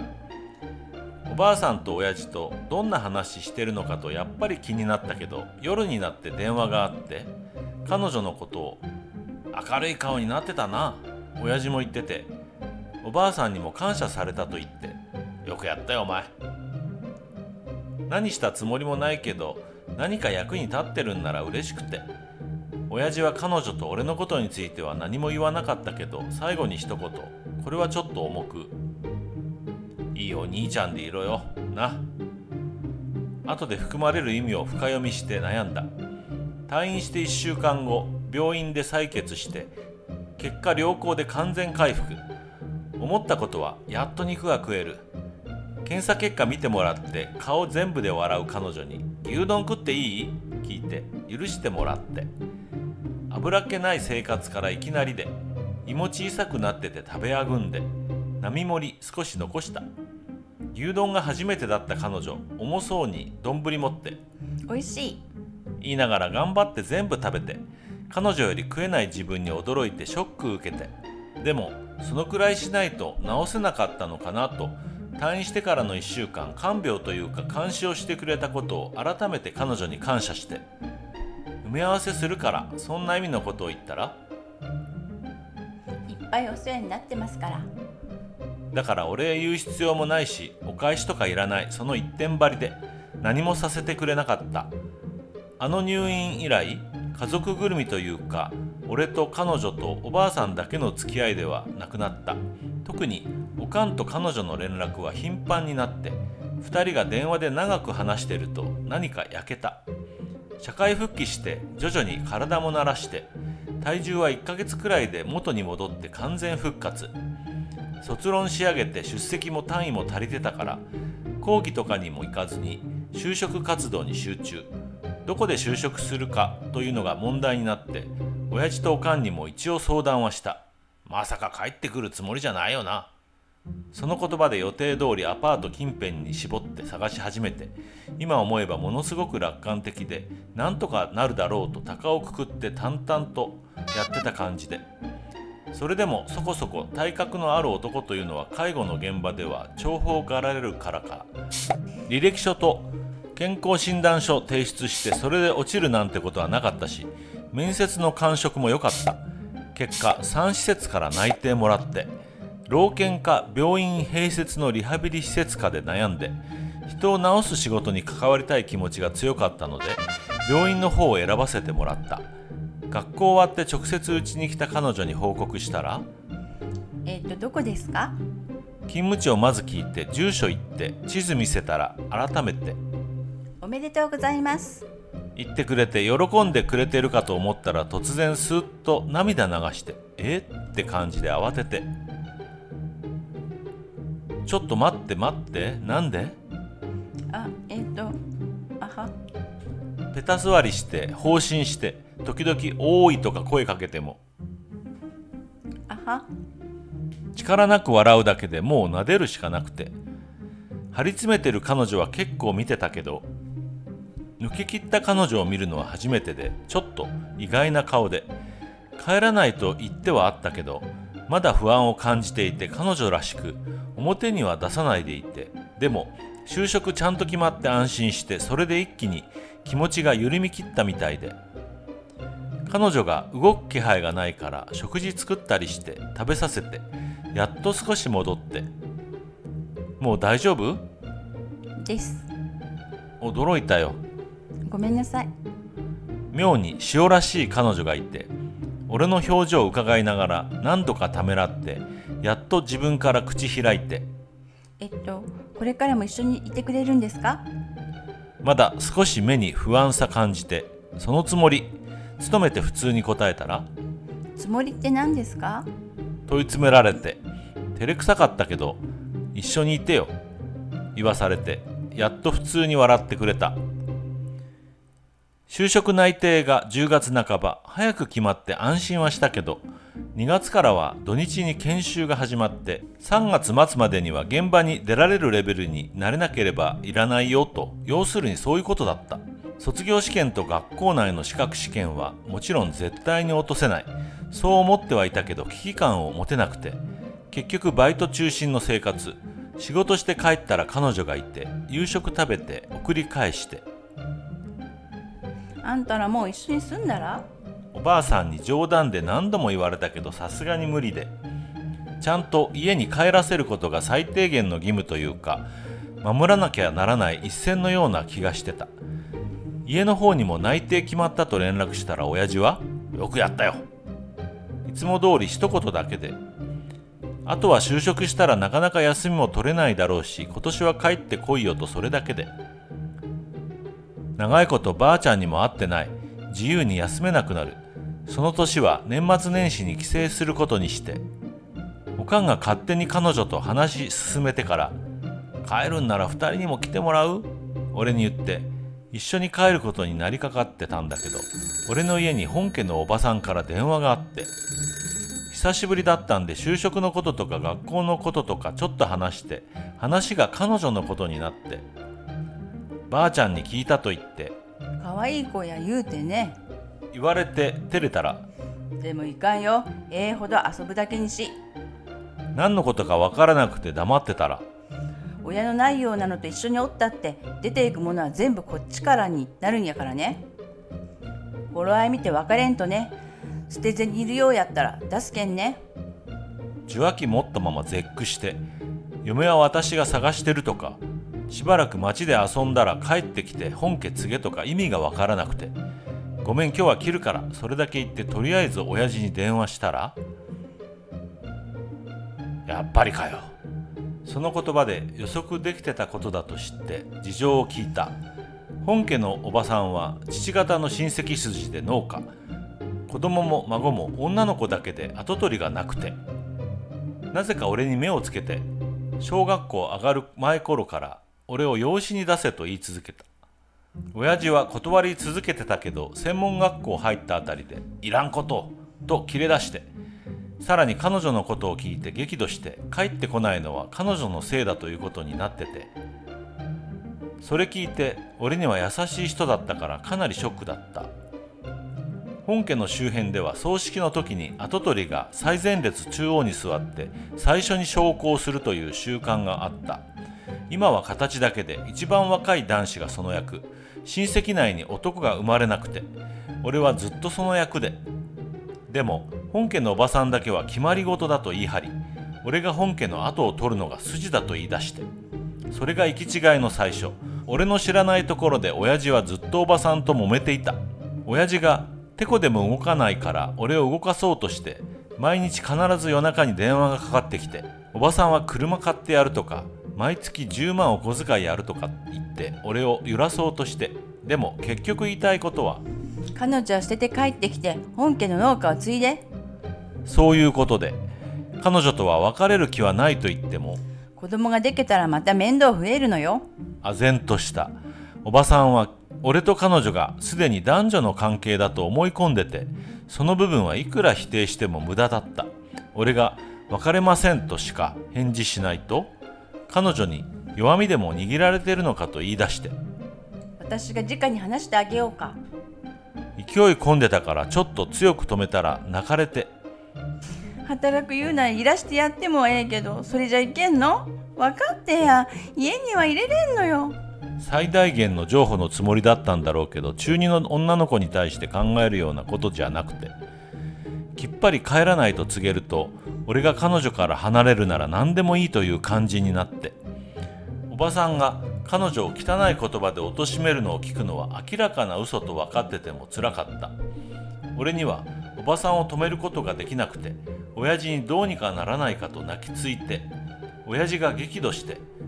おおばさんに止めるように言うと、親父とおかんは本家から感動されてしまった。おばさんは本家と切れると脅せば慌てると思ってたらしいけど、親父もおふくろも全く動じず、ことが思うように進まなかったおばさんは錯乱して親戚中に電話かけまくって、俺が変な女に捕まって家がめちゃくちゃになったなんて吹聴して、他の親戚が心配してくれて、俺や親父に電話したり直に来てくれたりもしたけど、事情を話せば理解してくれる人が多かった。親戚内で相手にされなくなり、同居してた本家の姉さん夫婦も子供連れて別居することになって、それ以後は音信すらなくなった。6日間での出来事、全然頭がついていかなかった。その年の彼女とおばあさん伴っての帰省は中止になった。ばあちゃんが彼女のことをおばさんに話したのを気に病んで体調を崩して寝込んでしまってたし、おばさんが実家に彼女がいると知ったら何かしてくるかもしれないと親父が不安がって、おかんがばあちゃんの体調を理由にして彼女に謝って、彼女は残念がってたけど、お大事にってお伝えください。ばあちゃんはそれ聞いてずっと泣いてたと聞いた。ばあちゃんは本家のおばさんと年近くて仲良かったから一番辛い思いしたと思う。俺がおばさんを納得させることができていたらそんなこともなかったし、おばさんが孤立してしまうようなこともなかったはずで、何もできなかった自分が情けなくて、彼女には内緒で俺だけで朝一の電車乗って晩に間に合うように帰る手はずで実家に帰った。ばあちゃん見舞って謝られて泣かれて、気にしてないよと話して就職の報告して、親父とおかんにも謝ったけど、お前が謝ったらいかん、怒られて彼女を守れと強く言われて、親父が仕事で必要になるから携帯買って電話は止めろと言った。そこまでしなくてもと思った。まだおばさんも時間経って落ち着けば理解してくれて元通りになれるんじゃないかと思ってて、でもあの子の耳に入ることがないようにだ、そう言われると従うしかなかった。彼女が帰ってくる時間になんとか間に合って、家で何事もなかったかのように装ってたけど、おかえり。言って座ってたら横来ても座らずに膝立ちで頭に手乗せて撫でられて、どうして？なんとなくですけど。何かおかしくて逆じゃね？たまには。多分平成装いきれてなくて、ばあちゃんのことだけでなく他に何かあったと気づかれてて、どんな意図だったかはわからないけど、とにかく優しい手でされるがままになってたら、軽く頭抱えられて、よしよし、完全にそんな感じで泣きそうになって、いいですよ。彼女の言葉に首振ったけど、そのままでいてくれてなんとか我慢できて、彼女の優しさは嬉しかったけどかなり反省した。この子に気使われたらいけないなと。どうにか前向いて進める精神状態に戻せて、試験勉強にもやっと力入れられた。帰れなかった年末年始は彼女とおばあさんの部屋で一緒に過ごした。部屋暖かくしてこたつ入ってテレビ見ながら年越しそば食べて、ごく普通の年末。ゆるい正月やね。ぜんざい用の栗剥きながらおばあさんが言ったのが印象に残ってる。近所の神社で学校の友達と合流して初詣、そのまま新年会の約束してて、彼女も一緒で、入院の後くらいから見舞いに来てくれた何人か彼女と仲良くなって、集まりにも呼ばれだして、女の子たちは俺と同年齢か少し上だから、彼女にはお姉さん的な感覚で世話焼いてくれて、今思えば学校以外はほとんどの時間を俺かおばあさんとしか過ごしてないってのは普通じゃなくて、人と会って話す機会が増えたのは教育上いいことだったのかなとも思う。でも結構いらんことも吹き込んでくれて困ることもあって、というかそれを楽しまれてて、先入ってくるとだんだん話題がやばい方向になることがあって、新年会がまさにそれで、一番広い部屋住んでたやつのところに集まって部屋飲み、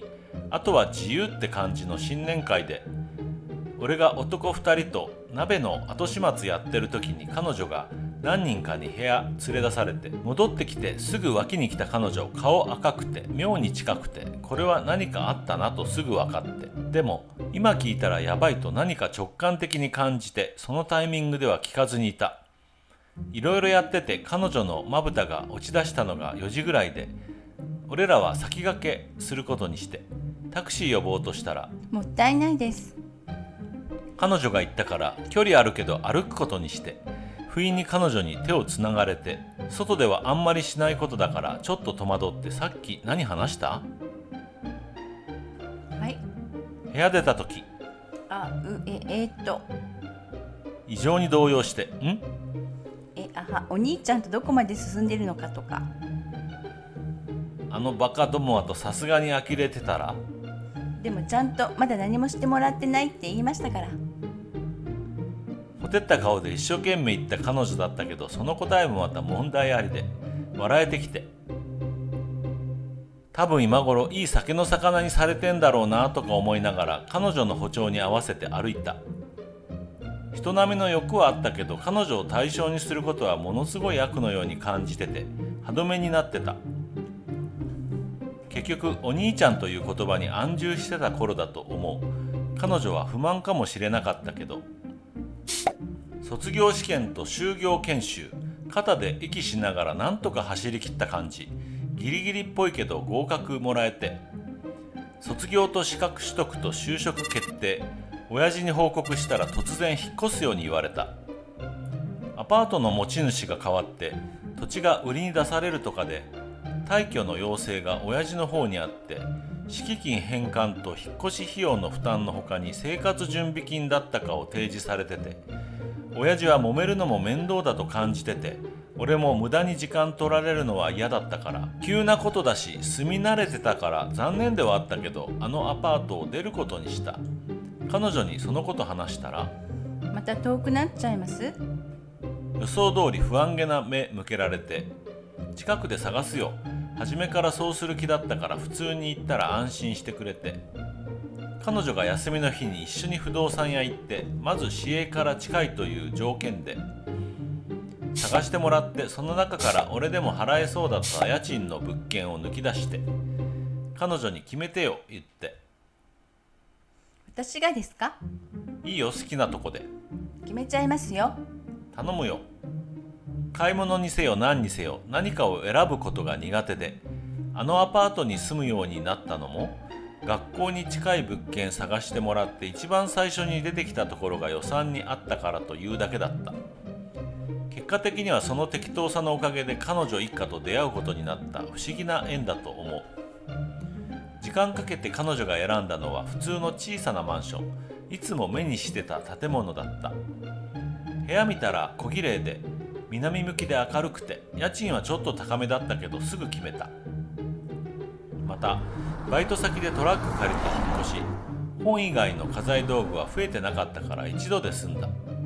市営に近くなって徒歩で数分、おばあさんも心強いと言ってくれたし、良い選択だったと思う。行き来が楽だから夜もギリギリまでいるし、一旦風呂入りに帰ってまた来たりで、おばあさんも一緒に食事するようになったけど、ここは寝るだけかね。そんなこと言って笑って、同棲のための引っ越し？一人暮らしには広いからか、部屋見に来た連中に言われて、毎日家に帰ってるから同棲じゃないけど一緒にいる時間長いから半同棲、勝手にそんな判定をされた。もう一緒にいることが普通だったから、誰がどう言おうとどうでもよかった。正式に採用決まって、新年度からの勤務も決まって、俺の配属された場所は高齢者棟。仕事始めまで少し日数があったからギリギリまでバイトは続けさせてもらって、最終日に送別会やってもらって、社長さんからは就職祝いまでもらって気持ちよく送り出してもらった。4月の頭からは病院での勤務。その職場は女性の方が圧倒的に多くて、体力腕力期待されて、ほとんどリフト扱いでもバイトで担いでたものよりは軽くて、体力的なきつさは全くなくて、休みは不定期になったけど夜勤がある分休日の日数自体は多くて、自由になる時間も増えて、けど何もしなくていい日というのが学生の時はほとんどなかったからちょっと暇を持て余した。彼女は中3、進路の問題が再燃した。俺もおばあさんも彼女の説得はもう諦めてて、彼女が就職したらできる限りのことはする。もうそのぐらいしか考えられなかったけど、親父に楽観的すぎると切り捨てられて、説得できないと言ったらしばらくぶりに怒鳴られた。お前が投げてどうすんだよ、あの子に何ができるんだよ。返す言葉がなかった。親父は9歳で父親亡くして上のお兄さんの力添えがあって定時制高校と国立大学出た人で、自分と似た境遇の彼女をその頃の自分に重ねてた部分はあったと思う。必死な声だった。おかんが彼女と話してだいぶ進学に傾いて、俺と行った職案で結構長く求人票を漁った。中学出てすぐの女の子がつける仕事は限られていて、働いても得られる給料はたかが知れてて、家族2人の生活を成り立たせることは難しい。その現実を改めて見て知って少し落ち込んで、普通の生活って難しいんですね。働いて給料もらってそれで生活すること、それが彼女の言う普通の生活。あの頃の彼女にはとても難しいことだった。彼女は生活保護を受けていることをすごく嫌がってて、その立場から早く逃れたくて就職を急いでいた。生活保護イコール貧乏とお母さんの死、彼女の中ではそんな方程式が成り立ってて、普通の生活がしたい、その願いが焦りを生んでいる状態。俺にもそのぐらいは感じ取れた。部屋いる時の彼女は俺の膝乗ってきたり背中にくっついたりで静かに悩んで、何か言葉かけようにもできない雰囲気で、結局撫でて自分の不安をごまかした。何日かして学校行く前に来て、俺のおはようより先に、あと4年だけ保護受けます。それで彼女の決意は分かった。俺も頑張ろうだけ。彼女は頑張ります。そう言って小さくお辞儀して、その彼女の頭ポンポンやって送り出して、その時は何よりも悩んでる彼女の姿をもう見なくて済むことが嬉しかった。俺はその日は休日だったから朝一でおばあさんのとこに様子見に行ってみたら、安堵した表情で俺の顔見るなり、ありがとね、本当に。とお礼言ってくれた。でも何か納得いかなくて、この時も親父の力借りて結局何もしてなくて、また彼女の横でそわそわしながら様子見てただけ。それで感謝されて良いのかどうか悩んだけど、落ち込みそうだから考えるのはやめた。学校から帰ってきた彼女はピンポン鳴らしもせずに鍵開けて入ってきて、まっすぐ俺の横来て、あは、ちょっと気楽。微笑して瞳の明るさが増してて、その顔見ただけでよかったと。ちょっとでもいい仕事探したいから高校行きます。彼女の出した結論、俺はうなずくだけで。市営の方行って夕食一緒に食べながらいつになく饒舌に話すおばあさんがいて、母親も高校も行かんと働いてさっさと結婚したけんね、阻害になるんやないかってね。そんな心配もしてて、となると俺も心配の種だったのかなと思ってとりあえず謝ったけど。何、謝るいうことはあんたそんな気でおったの？突っ込まれて思わず彼女の方を見たら、食事の手を止めて横目で見上げられてて、完全に俺の答え待ちで、なぜか何か変な汗かいて、おばあさんに本気で考えんでも。そう言ってもらって助けられたけど、彼女は納得してなくて、部屋帰ってきて座ったらツンツンと肩つつかれて、ちょっとは考えてました？じっと見つめられて、全く頭になかったことだから、まだ。そう答えた。彼女はちょっとため息っぽく息吐いて、私ちょっと考えてました。中学出て6月で16歳だからとかいろいろ言ってたけど、最後にでも頼りきりじゃダメだし、自分で働いてご飯食べれるようになってないとですよね。真面目な顔で言った彼女が可愛くて、それまで頑張ろう、口ついて出た言葉がそれで、お願いします。やっぱり真面目に返されて、俺も適当じゃいけないなと腹が決まった。進学決めたからには彼女も受験生、三者面談とか進路指導とか本格的に始まった。進路に選んだ高校は彼女の成績からしたら普通にやってればまず落ちないレベルだったし、学費とかのことも福祉課の担当さんに相談したら、勉強頑張ってくださいだけで簡単に OK 出て、進学に関する金銭的なことはクリアできて一安心。おばあさんがすごく安心してくれて、俺が彼女の一家に会ってからその時までは常に何か不安とか心配とか抱えた状態で、やっと訪れた直面している問題がない状態、とりあえず何も心配することがない日常。彼女もおばあさんもやっと少し緩んだ感じで、なんとなくのほほんとしてた。お母さんのお墓参りもとりあえず顔見せ、そんな軽い雰囲気で遠足気分で行けて、やっとお母さんのことを話す時も彼女の声に重さを感じなくなって、聞いていて安心できた。俺も仕事に慣れると月日の経つのが早く感じるようになって、毎月があっという間に過ぎて、親父が就職したら1年あっという間だぞ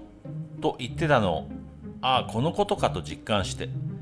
研修は勤務扱いだったから夏のボーナスがほぼ満額出て、初めてまとまった金額手にして、そのボーナスと学生の時の貯金とで車を買った。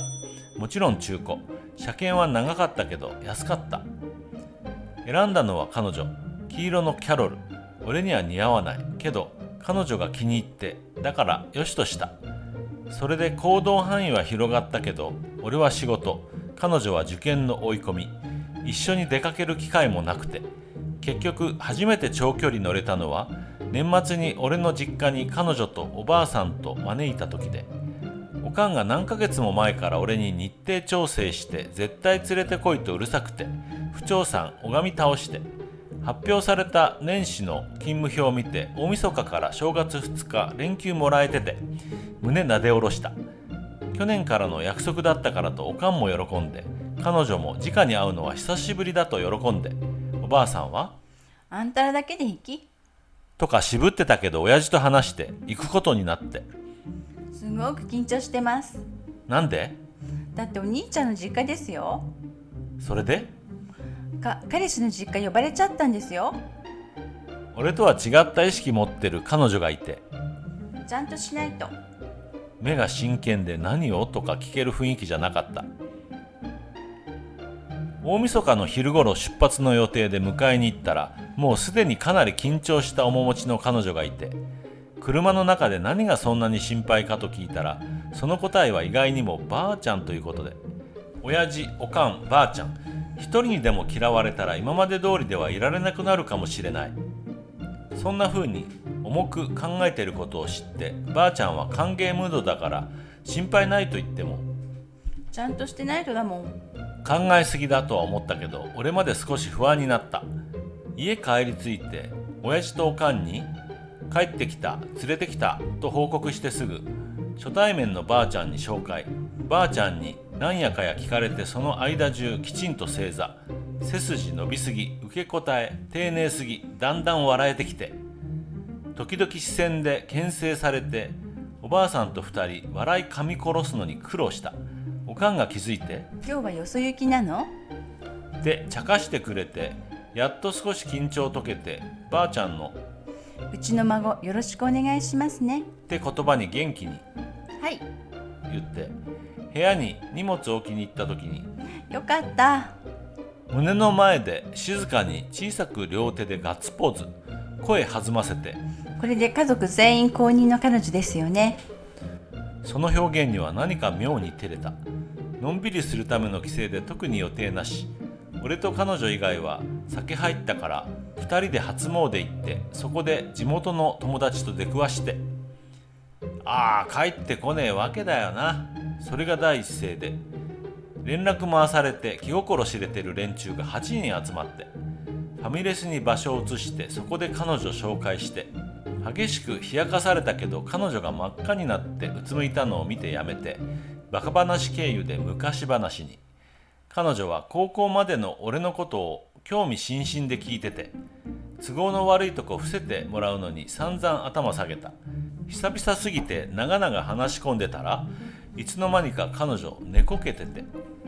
時間確かめたら朝の4時で、先抜けすることにして彼女をおぶって店出ようとしたら、結婚式呼べよって誰かの声が飛んで、俺もノリでおーって返して店出て、少し歩いたとこで背中の彼女にほっぺたつつかれて、いつですか？彼女聞いてたみたいで、いつ？大人になってから。あは。俺の首に腕巻いてまた寝入って、首に触れる寝息が暖かくてなんとなく遠回りして帰った。大晦日と元日とのんびりしてもらって、帰り際に親父とばあちゃんは彼女にお年玉渡して、部屋帰って2人になった時に、お年玉もらったの初めてなんです。興奮組で早口になってて、喜びように驚いて、用意しとけばよかったなんてこと言ったら、それ変ですよ。笑われて、彼氏からもらうのは変です。言い切られると渡せる感じでもなくて、親父たちに嫉妬した。その中身確認して、わ、こんなにいいんですか？かなり驚いて困ってもいて、親父とおかん連名とばあちゃんから1万ずつで2万円、自分のお金として持つのは初めてだと、何か欲しいものあったら買っちゃえば、そう言って連れ出したけど、行ったのは文房具屋と銀行。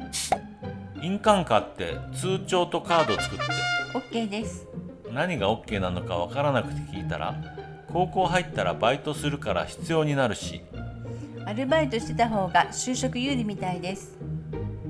先見すぎと思ったけど大真面目に考えていて、俺にとっては部活やって遊ぶ時間だった高校生活は、彼女にとっては就職までの足がかりになる期間という位置づけ、歴然たる意識の差。姿形は普通よりかなり小柄な中学生なのに、思考は20歳過ぎた社会人の俺よりもかなり大人で、ギャップ激しくてどう接してればいいのかわからなくなりかけて、時々悩んだ時期だった。お年玉は何に使うでもなく、なくなる予定がないお金です。通帳を眺めて嬉しそうにしてて、俺が15の正月にもらったお年玉の使い道を思い出すと、あまりにも子供っぽくて恥ずかしさを感じた。ふと気になって入試大丈夫？言ってみたら、ちゃんとやってますよ。自信ありげで、心配しなくていい？ですよ。本当に？って思ってないと。やっと少し本音で、選んだ学校はまず落ちないレベル。でも周りは塾とかでどれだけ伸びているかわからないのは不安。俺や親父たちやおばあさんが進学進めて、進学決めたら一緒に行こうと喜んでくれた友達もいて、落ちれないですね。みんな期待してくれてるし。重荷にならなければいいなと思ったけど、制服かわいいし。付け足して、まさかそれで？あは、ちょっとですよ。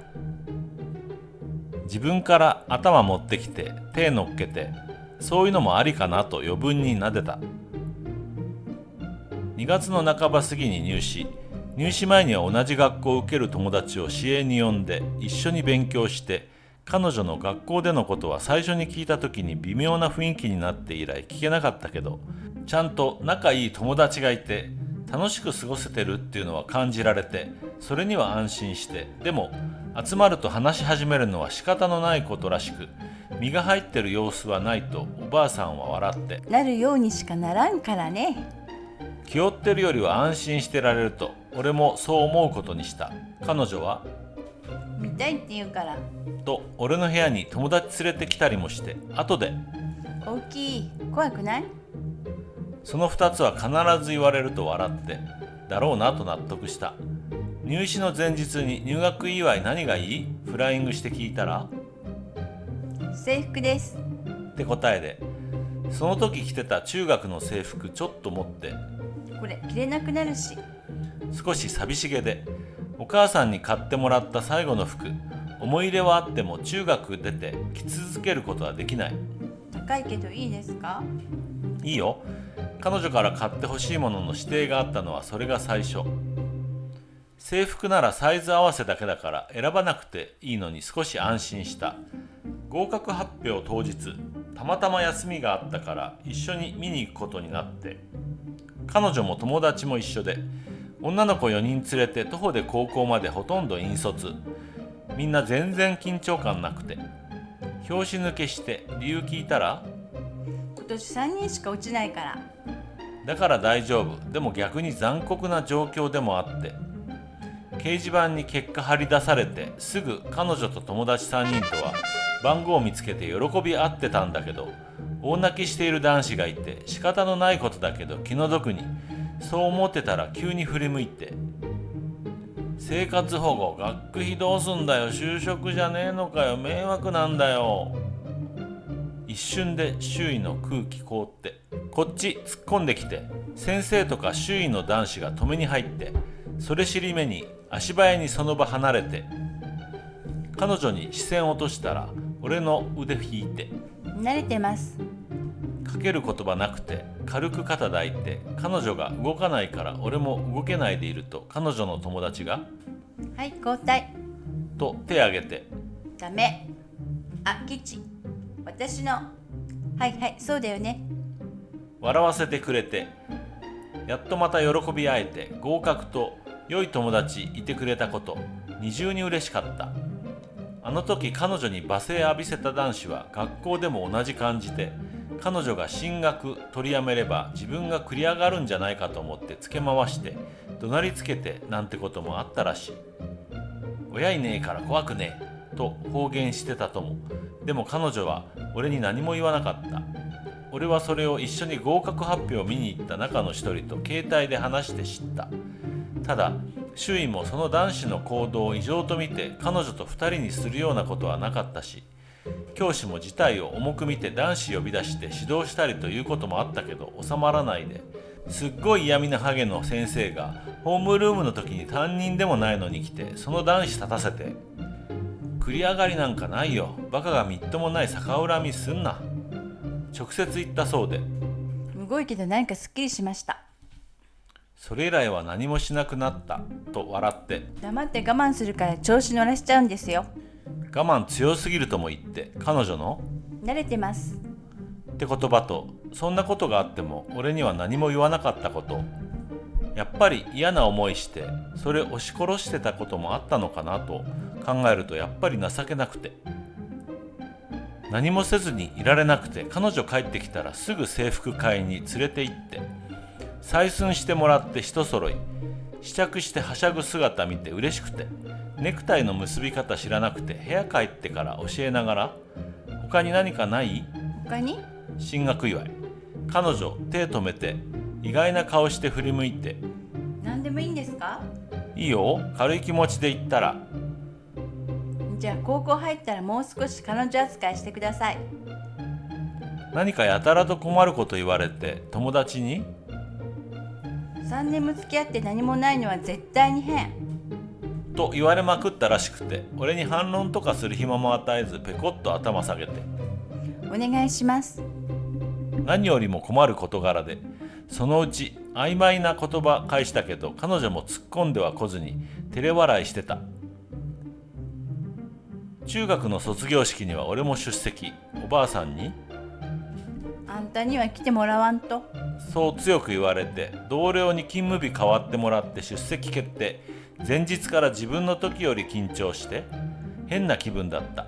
式は淡々と進行して、解散した後も写真撮ったりビデオ回したりで明るくてイベント後な感じ。俺も彼女とおばあさんと一緒に写真撮ってもらうことになって、カメラ持ってた彼女の友達がノリノリで、もっとくっついてください。俺に指示出して、彼女も寄ってきて位置的に肩に手乗っけて、顔遠いから頭下げてください。俺が少しかがんだら彼女に向かってほっぺにキスして。ゆっくり俺の方を見る彼女がいて、しないしないと手振ったら、後でこっそりだよね。一斉に冷やかされて、照れる彼女の顔を手で包んで隠したら、優しい。困った状況だった。いつもそうなのか、式の後でハイだったからなのか、彼女の友達みんなうるさいくらい賑やかで、彼女は俺とセットでいいおもちゃにされてたというか、たくさん笑わせてもらって、湿っぽさを感じることは全くなく、卒業式も今はこんな感じなのかなとちょっとギャップを感じて、普段はほとんど感じなかった年齢差だけど、なんとなく気づかされた6歳差、まだ大きな差だった。帰る雰囲気になった時はもう4時半回ってて、こんな日くらいはと夕食誘って回転寿司屋行って、わさびがダメな彼女、サビ抜き注文するの俺に頼んで、俺から店員さんに声かけて頼んで、おばあさんがそれ見て、世話焼きやな。彼女にも甘えきってからに。嬉しげに笑って、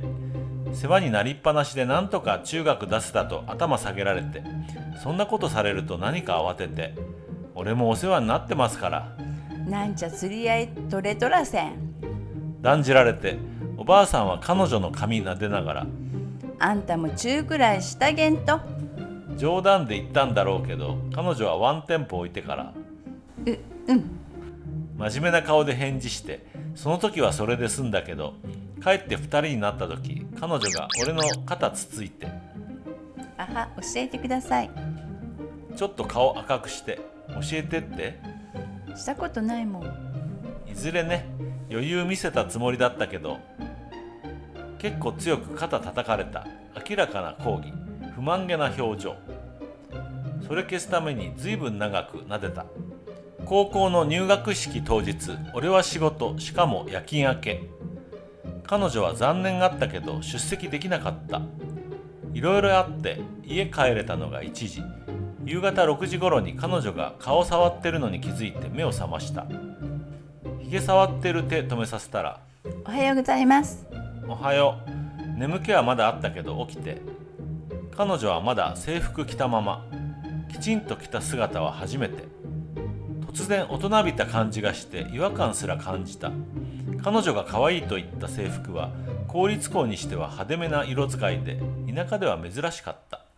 紺ブレザーと赤いタータンチェックのスカート、濃い赤地に細く斜めラインのネクタイ。中学よりは高速緩くて髪結ばなくてよかったから、肩甲骨までの髪は下ろしたままで、見せたかったから着替えなかったと言って、今日から高校生です。おめでとう。言わんとすることは分かってたけど気づいてないふりして。その時は彼女も笑っただけで、夕食食べさせてもらいに市営の方行って、彼女は友達が多いクラス入れて安心だと、そんな話して、保護のことは合格発表の時のことで知れ渡ってたけど、興味はそこにはなく、他校から来た生徒は、あの人って何？それとっかかりに会話始めようとすることが多かったらしく、めんどくさいから彼氏って言っちゃいましたからね。自己承諾を求められてうなずいて、高校生と社会人でかい壁、疑う材料はいくらでもある。面倒なことにならなきゃいいなとは思いつつ、彼女が友達作れるならいいのかなと、そんな風に考えることにした。中学卒業と高校入学、式だの手続きだので煩雑な毎日過ごしてたおばあさんは疲れ気味で早々に就寝。彼女は着替えて俺の部屋来て、床で寝かかってた俺の顔触って起こしてくれて、あは、今日からですよ。うん。お願いします。いたずらっぽい顔した彼女がいて、何を？彼女扱い。難しい要求でそれまで彼女扱いしてなかったかというと、俺は全くそんなつもりはなかったけど、彼女はそうは感じていなかったらしく、足りないものがあると。彼女はじーっと俺の目を見たまま、まっすぐ過ぎて引き込まれそうな、そんな瞳で、その瞳に負けたというと言い訳にしかならないけど、答えなきゃとそう思わされた。キスまでならセーフだろう。まだ逃げ腰だったけど、頭に手乗っけて髪に指通してくすぐったそうにする彼女に、キスしていい？あ、はい。即答で、ためとか間とか全くなし。何か笑えて、頭撫でてた手でペシッと一つ頭頂部叩いて、驚くとかしないの？してほしいもん。そう、撫でて仕切り直し。何言うでもなく、膝の上乗った彼女は胸にくっついて、小さくて腕の中にすっぽり収まって、甘えて、ギューってしてください。いわゆる抱っこ要求されていたのと同じ姿勢。でも腕の中にいる彼女の肌がだんだん熱を帯びていくのが分かって、つい手で頬に触れて、白い肌がどんどん染まって、あっという間に耳まで真っ赤。おばあさんがゆだるという状態。いつもは恥ずかしがって顔を隠す彼女だけど、その時はそれもせず、俺の行動を待っていて、俺は俺で高3の秋に前カノと別れて以来、久々すぎての緊張、落ち着いているふりだけはして、軽く額に額くっつけたら、彼女は自然と目伏せて、少し力入ってる体何度かさすって、できるだけ優しく触れるだけのキス、そのまま動かずにほんの数秒、それだけ。彼女は大きく息吐いて、あは。笑み浮かべて、胸に額くっつけて、多分赤い顔隠して、よしよし、そんな感じで背中撫でてる時にはもうただ単に甘えてる時の彼女相手の感覚で、しばらくそのまま、あんまり長いんでちょっとくすぐったらビクッとなって、やっと顔上げたと思ったら、舌入れないんですか？思わず頭グリグリやって、普通と思ってた？じゃないけど、どんなのかなって。まあちょっとずつ。はい。やっぱり即答で、だからはい。いいよ。冗談でも何か言ってしまうと引っ込みがつかなくなる、そう思って気をつけることにした。彼女は高校生活始まってすぐにバイトを見つけられて大喜びして、平日週3回、学校を終えてからの2時間くらいと土日の6時間を働いて月4万円くらいになる。事前に福祉課の担当さんに相談したら、おばあさんの内職と合わせての収入が限度を超える、2人の収入は一部控除から全額控除になってしまうと説明を受けた。働いてるのに収入が減る。どうにも納得いかず、長いことブツブツ言ってたら、決まりなんですから。と彼女にたしなめられた。バイト先は地域の特産品を扱う個人商店、レジ打ちと地方発送の梱包を担当することになった。初日に帰ってきた時の顔が楽しげだったから続けられそうだなと安心してたけど、2日目の夜部屋来ていきなり、足痛い。足の裏痛いしふくらはぎはもっと痛いと。運動の経験ない彼女にいきなり6時間立ちっぱなしは苦痛だったらしく、珍しく弱音吐いた。それが何か嬉しかった。隠して我慢して溜め込んでることもいろいろあったと彼女の友達に聞いて、おばあさんに心配かけまいとするのはわかるけど、俺に相談しても無駄と思われてたら嫌だなと。少しは役立てそうな事柄だったからだろうけど、それでも頼りに思ってくれてるのは嬉しかった。風呂入ってマッサージして湿布貼って朝まで様子見よ。うなずく彼女を一度風呂に帰らせて。マッサージといっても当然専門外だし知識もなく、病棟で頼まれてちょっと揉んだりリハビリ室に行った時に少し習った程度、普通に素人。いざうつ伏せに寝る彼女前にすると躊躇した。痛くないようにとこわごわ揉む。それでもそれなりに緊張緩んでくると彼女もだんだん力抜けてきて、気持ちいい。少しは効果あるかなと続けてると呼吸緩くなって静かに入眠。内緒にと言われてたから迷ったけど、おばあさんに報告。まず男に足揉ませたってことを申し訳ながって。甘えてもええ人にされてしもうとるね。私には意地張るくせにと苦笑いしてた。深く寝入りすぎて起こせなかったから預かることになって、一応足に湿布貼って、やっぱり疲れもあったのか、すごく気持ちよさそうな寝顔で眺めてたらいろいろ考え出した。なんでこんな子が痛い思いまでして働かないかんかなとか、俺に稼ぎがあったらなとか、そんなことを。全然寝つけなくなって、揃って朝起きれなくて、出かけバタバタして、おばあさんに笑われた。なんとか1ヶ月頑張ってようやく手にしたバイトの初任給は15日締めで約半月分、約2万円。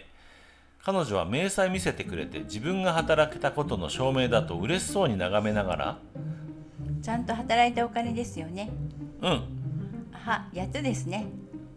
思わず撫でた。振り込みあった次の日に全額引き落として、やりくり任せるためにおばあさんに渡したけど、おばあさんはあんたの稼いだものやからと1万円を彼女にお小遣いとして返した。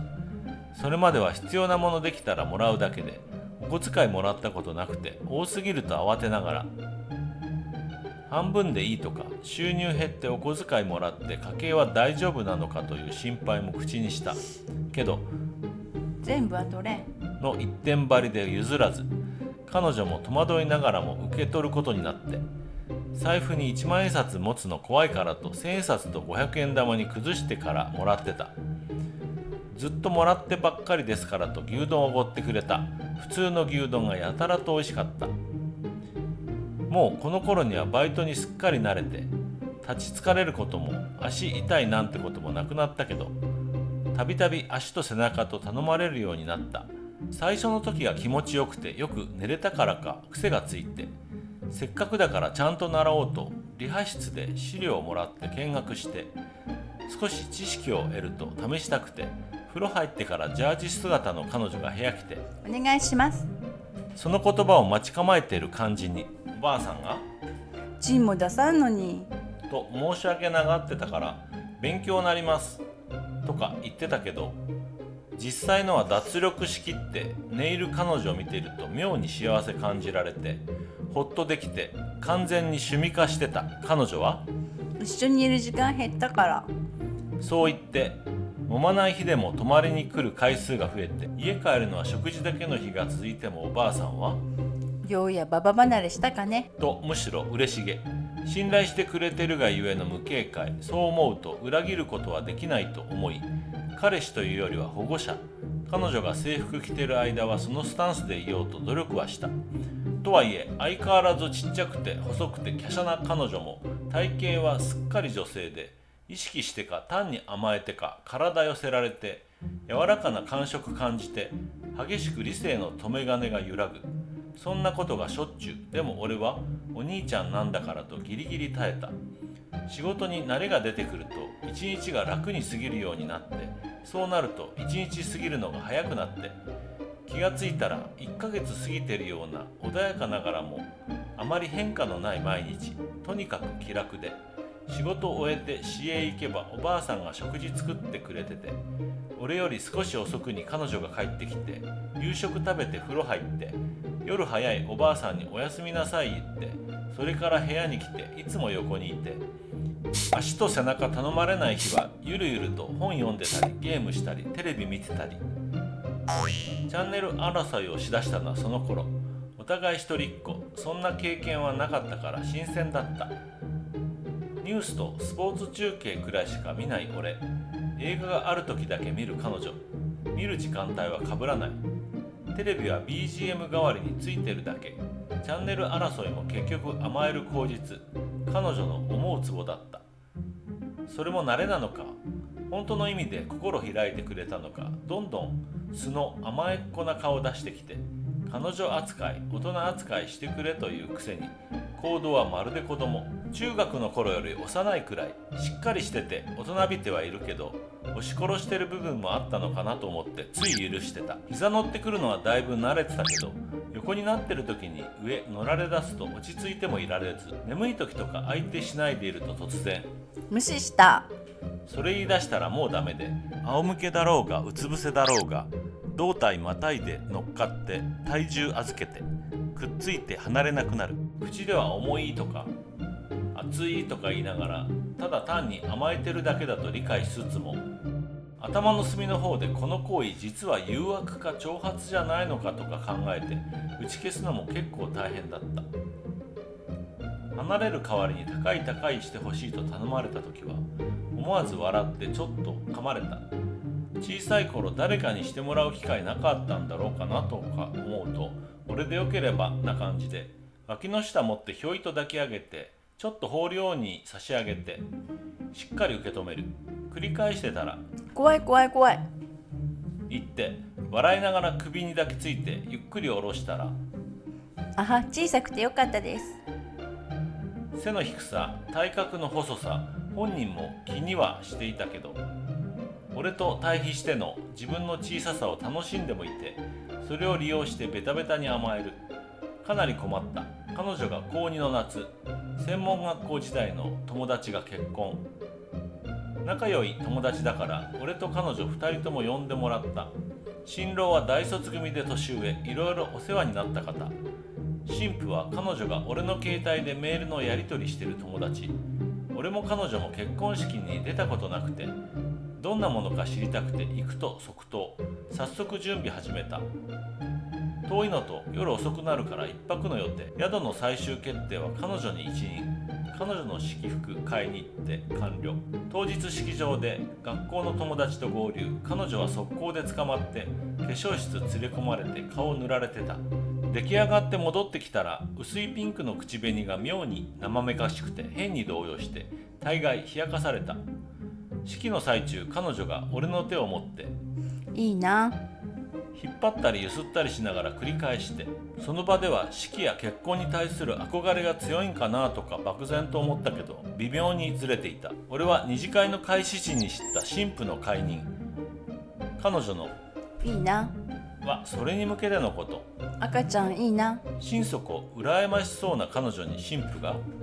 頼めばいいのに。無責任な言葉吐いて、その場の雰囲気と酒のせいとで新郎新婦ほか全員がイケイケ状態。その場で決断を迫られた。4年も付き合ってちゃんと意思表示しないのはダメだと追い詰められた。半ばやけくそでとりあえず婚約からお願いしますみたいなこと言わされてうなずいた彼女、盛大にうだった。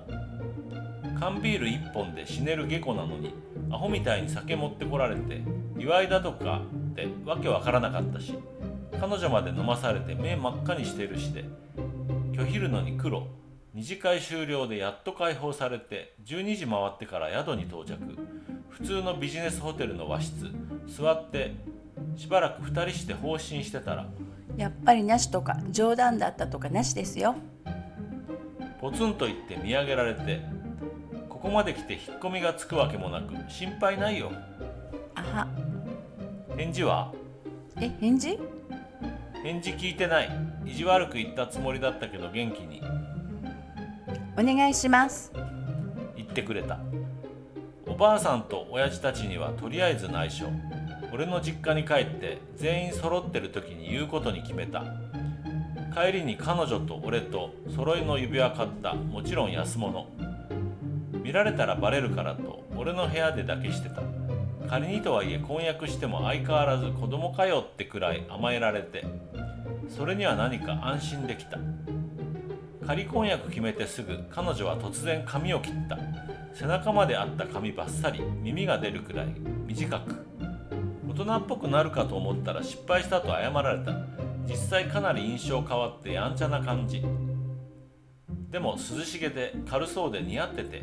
風とか当たるとくすぐったいという耳つい触れて、反応楽しくて繰り返してたら俺も触り返されて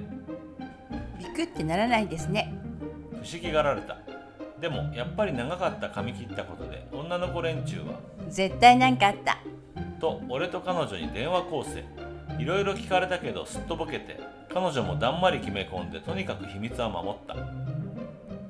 誰にも言わない2人だけの秘密、そんなものがあるというだけで妙に浮ついた。その年の年末12月半ば、お互いの仕事の忙しい時期避けて早めに休み取って帰省。さすがにその日が近づいてくると緊張というか何言おうかそればかり考え始めた。話し合いはしたけど初めてのことで何を言えばいいのとかわからないから結局考えることを放棄。家帰って飯食う前に彼女と2人で並んで正座。ストレートに婚約許してください、それだけ。いいんじゃないか。親父のその一言に反対は出ず簡単に承認された。毎年一度は彼女とおばあさんと一緒に帰省して、俺と彼女以外の4人は酒好き、必ず酒が入る。そんな場では冗談半分ながらそのうち一緒にさせてしまおうという話が繰り返されてたし、本家の姉さん夫婦とか下のおじさんとか近しい親類が一緒の時もあり、彼女も顔見せはしてて、そんな状態だったから俺も彼女も不安は感じてなかったけど、ちゃんと認めてもらえれば一安心。内祝いとか言って結局酒が入って酔ってありがとうねばかり言うおばあさんと、あんたは肝の小さい男や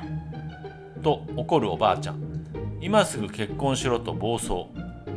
おばあさんも乗っかって彼女と2人早々に逃げ出した。さっさと風呂入って寝る準備。風呂上がりに親父と出くわして、2人でかしこまってるから子供できましたかと思って変な汗かいたぞ。苦笑いしてた。まだないよな。まだ当たり前だ。珍しく笑いっぱなしの親父がいた。正式に婚約、特に知らせない人もいつの間にか嗅ぎつけてくるのが田舎の情報電波力の怖さ。